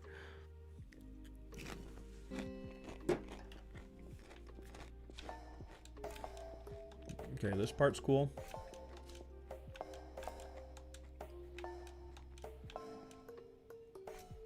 Now I've run out of stuff. I might be onto something here though. The thing is, you can like kind of cheese that a little bit. Now it's kind of dumb. So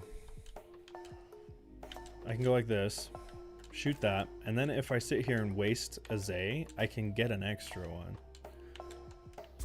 Just kind of just. There's that glitch again.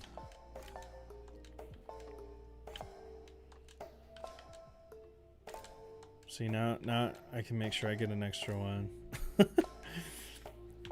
Come this way.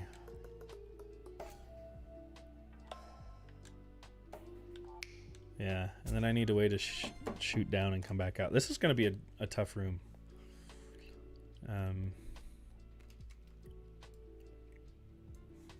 4 is probably too much, but I'm just going to see. Any chance you could buy the game like 3 months before release? Sadly, no. The opportunity to do that would have been on Kickstarter, and our campaign is closed. But I appreciate the gusto. What we really desperately need is a lot of people to buy the game on the first week of release, because then Steam's algorithm notices.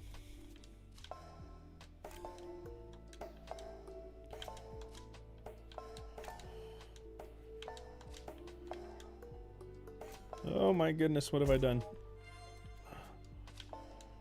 Okay, I've got way too many in here, but we'll see.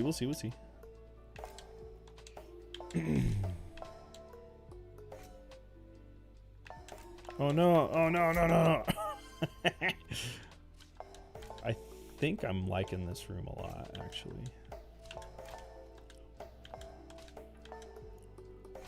Okay. Oh, what have I done? I gotta get up here. This room's really difficult.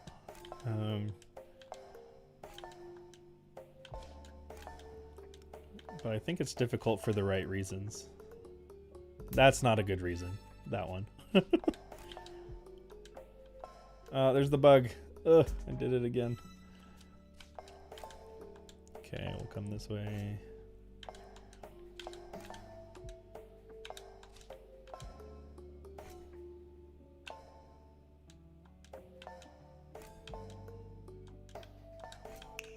Ah! The respawn time of these makes this room really challenging.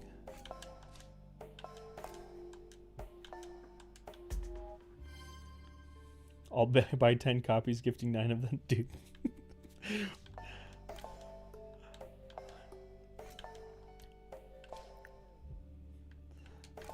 Go this way. Okay.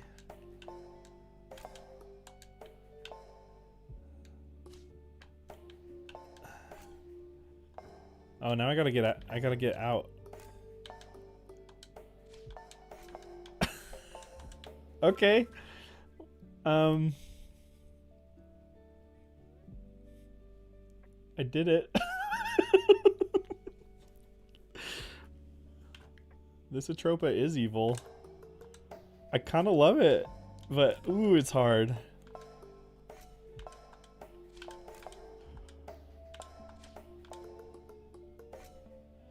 I mean, you get the Atropa, then you'll come back up this way.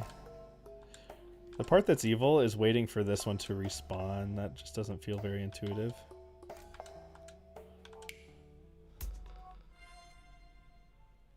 Exactly. It was not smooth, but it was possible. Is there anything I could do to smooth it? I mean, the alternative is like don't make them go backwards through the room, you know? Because that's the part that's really not very smooth is going back. Like once you get there, you're done. But I think I might just keep it the way it is.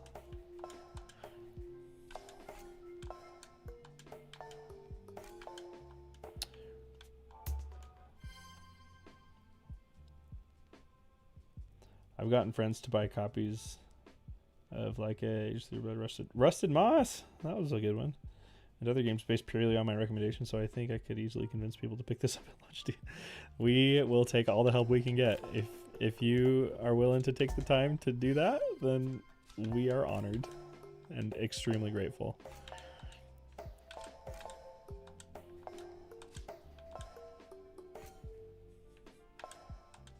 I think I like this room. I think I like it exactly the way it is.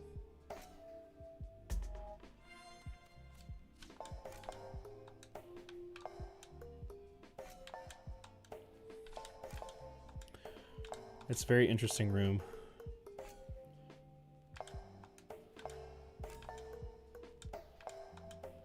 I mean, once you kind of know what to do, the execution isn't terrible. I keep dying to that though, going up there instead of doing a diagonal.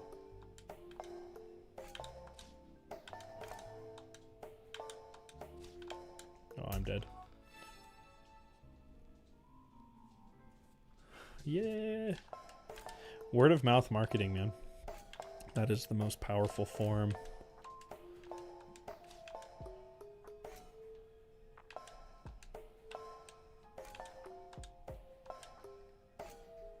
Okay, now the issue I have here is that I need to bounce.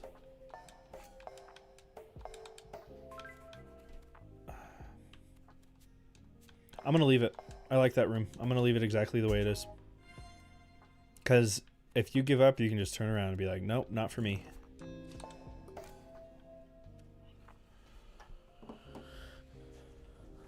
The kill toggle blocks down a little bit. That would give a little more, yeah. I think that's a good call, actually. Yeah. Yeah. Okay, let's do that.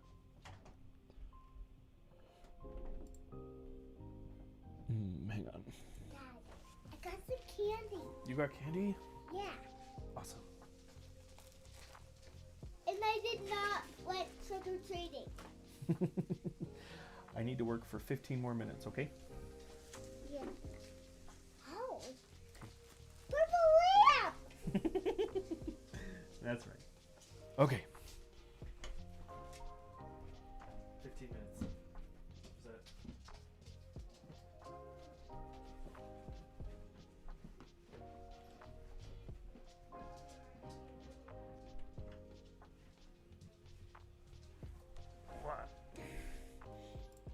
My office has an open door policy where my kids can barge in at any given time.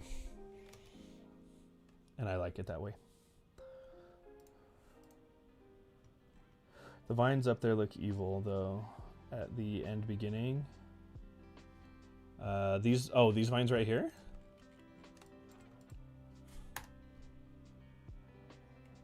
Nah, I know they're evil. I'm gonna leave them.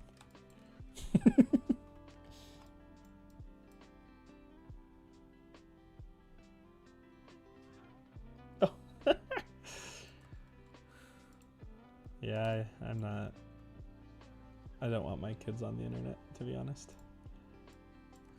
Not yet. They're too young. Alright. Herb ID. This one is 137. Am I still in the thanks room? Oh, that is the thanks room. Oh my gosh, this is the thanks room. I removed the part of the T. I need to, that needs to stay.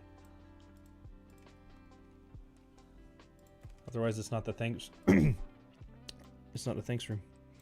Alright, now it's the thanks room again.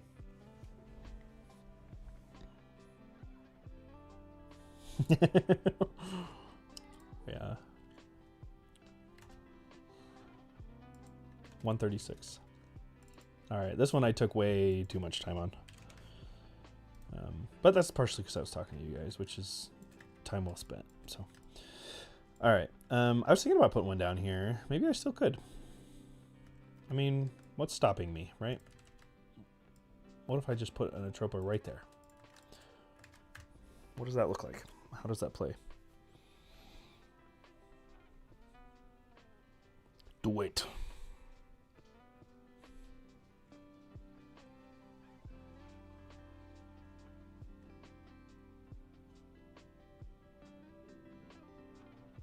Yes, yes, Proc. Everything you said there, I agree. Yep.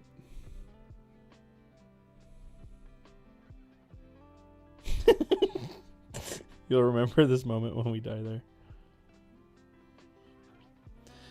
Ah, yes, a little Timmy room.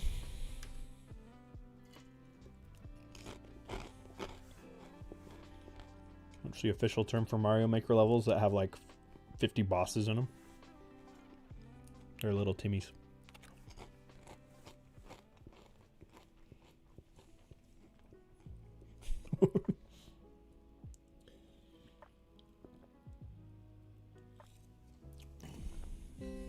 Okay.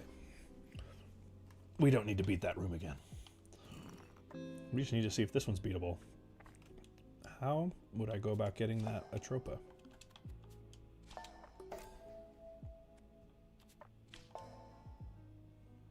I'm pretty sure that's a bad place. That's a bad spot.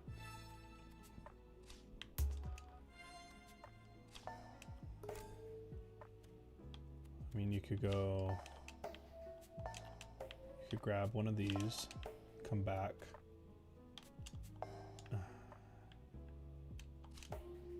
Yeah, I don't know how to get it. That's not a good spot for one, I don't think. Because the camera doesn't want you to look that way anyway, and that's doing it in the wrong way. It's nudging your attention so far away that even if you've decided to get it, it's kind of annoying. That's not where one belongs.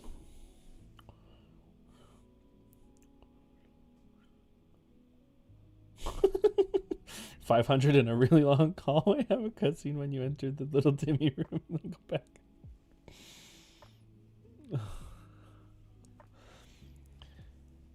That sounds like a great idea for a strawberry jam thing. All right, let's see. This is not where that belongs.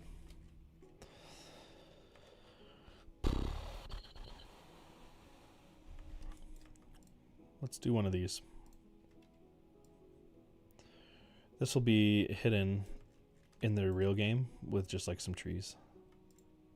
But that's it. It'll be a simple one. It'll just be a matter of paying attention.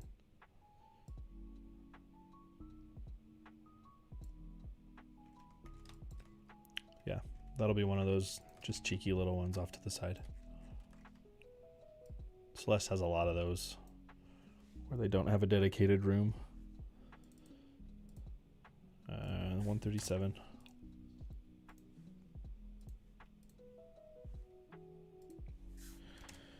Top left above the teeth room. Did I give that its 137? Yeah. And I mean, we could always come back if this is really just heinously boring, we could always come back and put something up there. But I'm okay with occasionally having some of these. Not the default, obviously, but just occasionally having ones that just reward you for paying attention. Yeah, they'll be grateful after the thanks room. I think you're right. Okay. I'll donate $100 for the little Timmy room to happen in the final build. There's already a sort of little Timmy room in chapter 3. You guys remember that? Some of you guys were here for it. No, don't donate that. The way you donate that money is by gifting people Steam keys. That would be my request if you were to do that. Okay. 137. Okay, cool. I think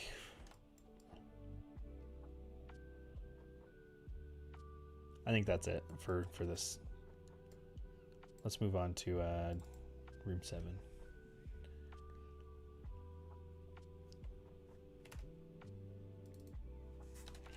Reprieve. I have not spelled reprieve right. How do you spell reprieve? There it is, with an I.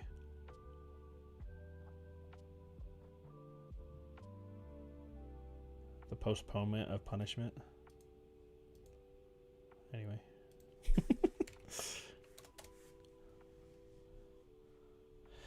People do not still donate in the Kickstarter because we turned it off.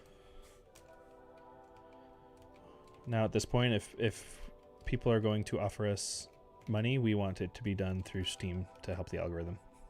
The almighty algorithm. Which is a bummer because Kickstarter takes 5% and Steam takes 30%. So there's more money goes to the dev through Kickstarter. But Kickstarter doesn't have the same potential reach, so you don't want to bite the hand that feeds you either, because Steam could definitely turn into significantly more people seeing the game. So I don't want you to Venmo me. I'm not gonna put a little Timmy room in the final game. We'll just do we'll leave that to the modding community.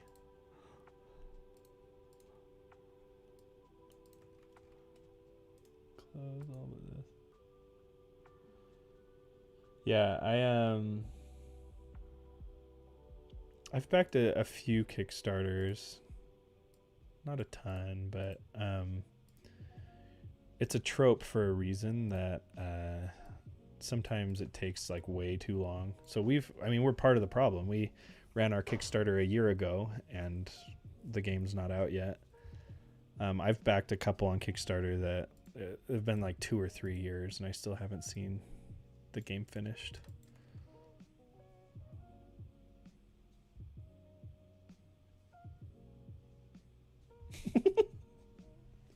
Congratulations. Mosquitoes are the worst. All right.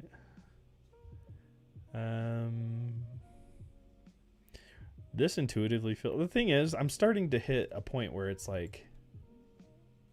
I'm using the same tricks to find secrets for where the Atropas go.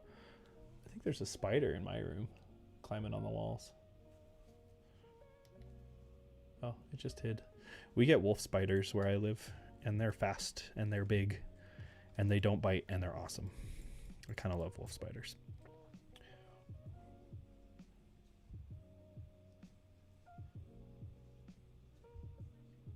Yeah, I hope mine doesn't end up awful.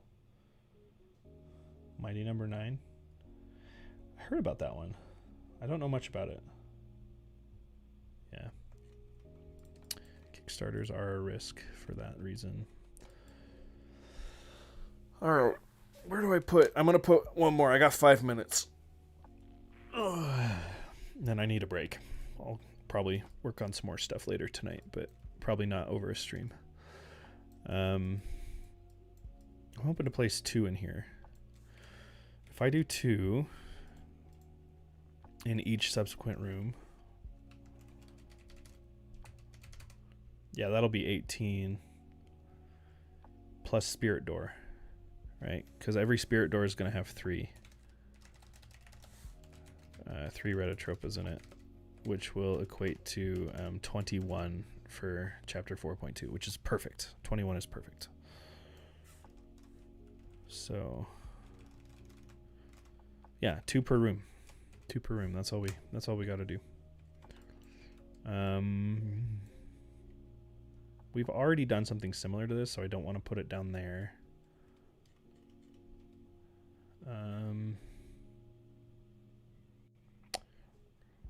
Maybe we'll play chapter 7 or room 7, excuse me, and just see how that feels.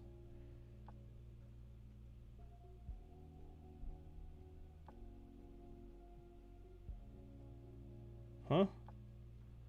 How many spirit doors will we have? There's 1 spirit door per subchapter. Don't play Mighty Number 9. It may be from the creator of Mega Man, but it sucks. Well, that's a bummer. Yeah, 1 spirit door per subchapter. You must be the developer of this game. True. I am the developer of this game.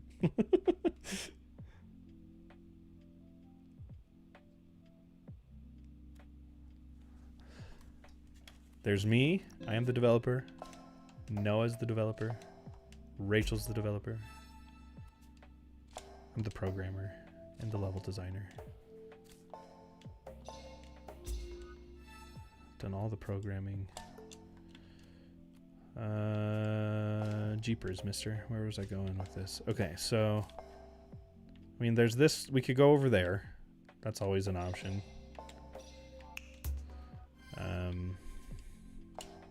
I just feel like it's becoming a trope that the bottom left corner is where secrets are. I'm kind of tired of always doing that. Like, it'll probably be inevitable in the future, but like, where do I go? Same thing, right? Bottom left corner. That just feels like a spot for a red Atropa. I don't want to do that.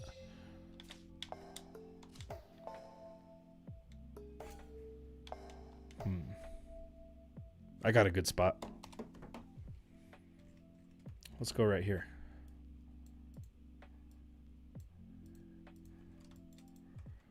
Like this.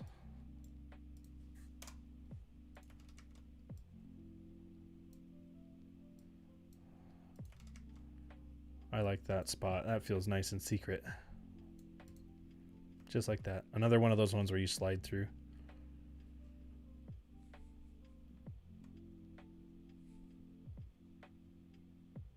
Oh, awesome. What's the name of the 2D platformer you're working on? I'd be curious to check it out. Keegan, I remember this room. Yes.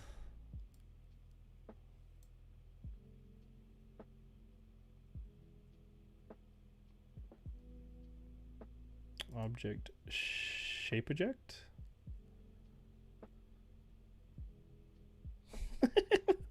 In a way, this is hidden on the left side. It feels like it's more hidden in the center. I mean, I could also... Why don't I do this? So it's a little less painfully the same. We just go like this. So there's the gap that you have to fall in. Like that. The spider's scooting. What kind of spider is that? I think it's... might be a hobo spider. It's small and brown and it moves erratically. I think it's a hobo spider.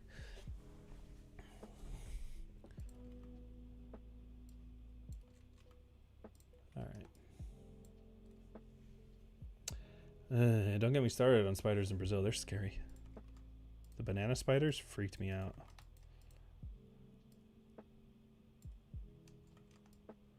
Alright.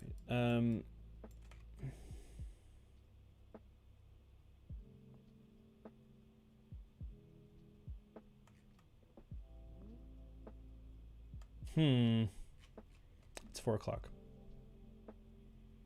I've decided where the red Atropa goes. I haven't decided what to do with it. This could be another room down here. There's a piece of me that wants to put mushroom bouncer thing here, and you just fall down there and it just boop and sends you right back up. Is that too lazy? Does that feel too lazy?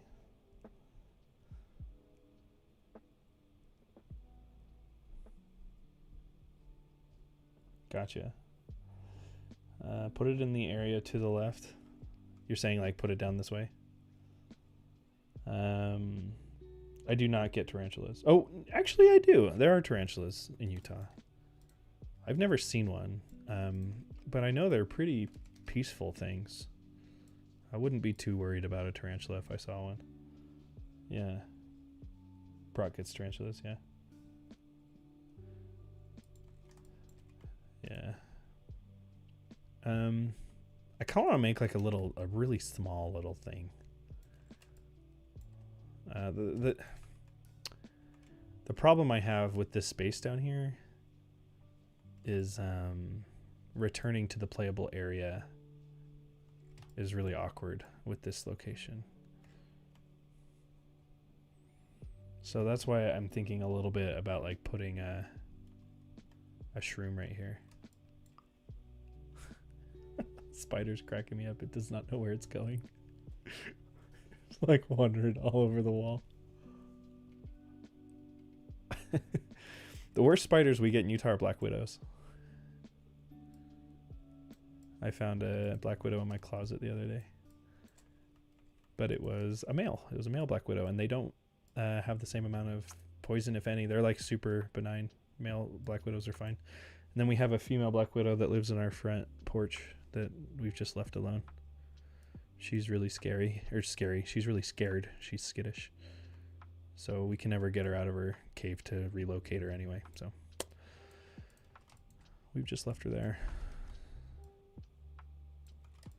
I don't really know what I'm doing in this room besides creating a platform and a space to do something. It's like the same old story when I go down, that I return you up through a vertical corridor right there.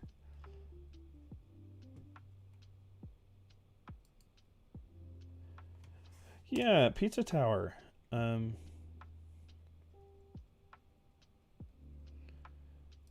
Pizza Tower was a game that I should have liked more. I got to give it another chance. I only played about 30 minutes of it. Okay, what if... Hear me out. Adjust. What if I put a bumper here and I just send you back the way you came?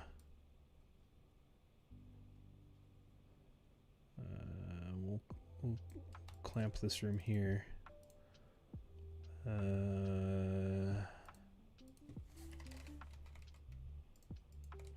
And then we go offset by a significant amount.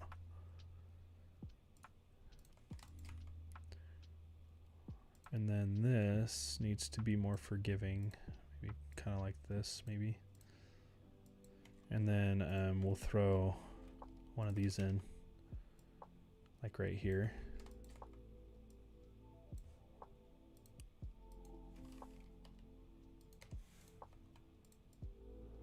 And this will let you hopefully return to right here.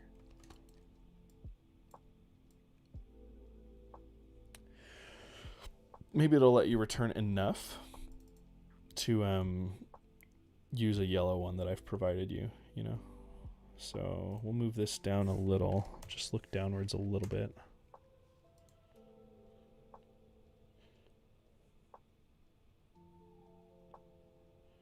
The End is Nigh? I've not played that one.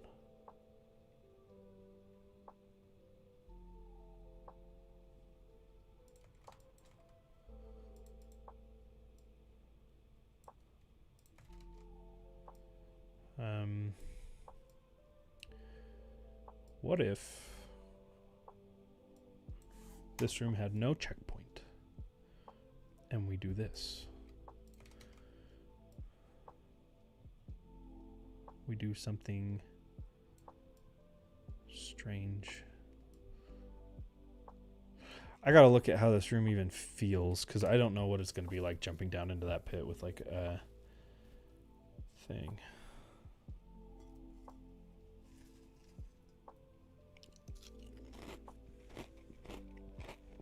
Hey, Safe Games. Did I pronounce that right? Safe. The Ender's Eye is the spiritual successor to Super Meat Boy, huh?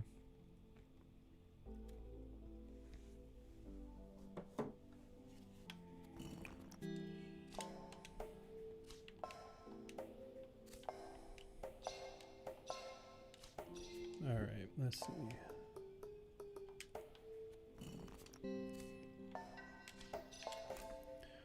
We'll come over this way.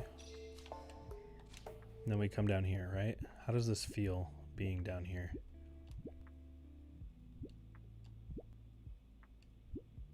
That's not great. I guess, I don't know. Guys, I might need to like quit soon.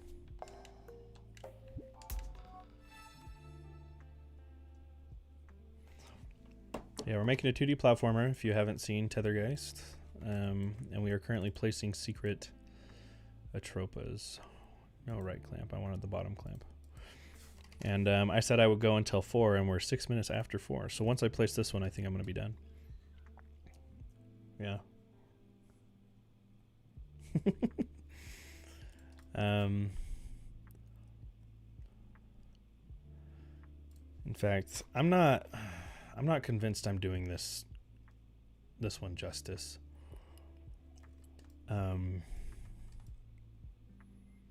Mostly because I'm avoiding going back up a corridor. So I don't know. I think that I'm a little fried right now. I'm just super tired. So I think I'm going to come back to this when I'm not so tired, not so burned out, because I can't get this to work in my head right now, and I need to make it work. So yeah, I've been done for over an hour. Yeah, I'm gonna call it for now, and I'll come back to this Atropa. I like the idea of having it down here in like this unintuitive spot. You just have to be paying attention to the damage tiles. But what this room actually looks like, I think I need to come back when I'm not so tired. So.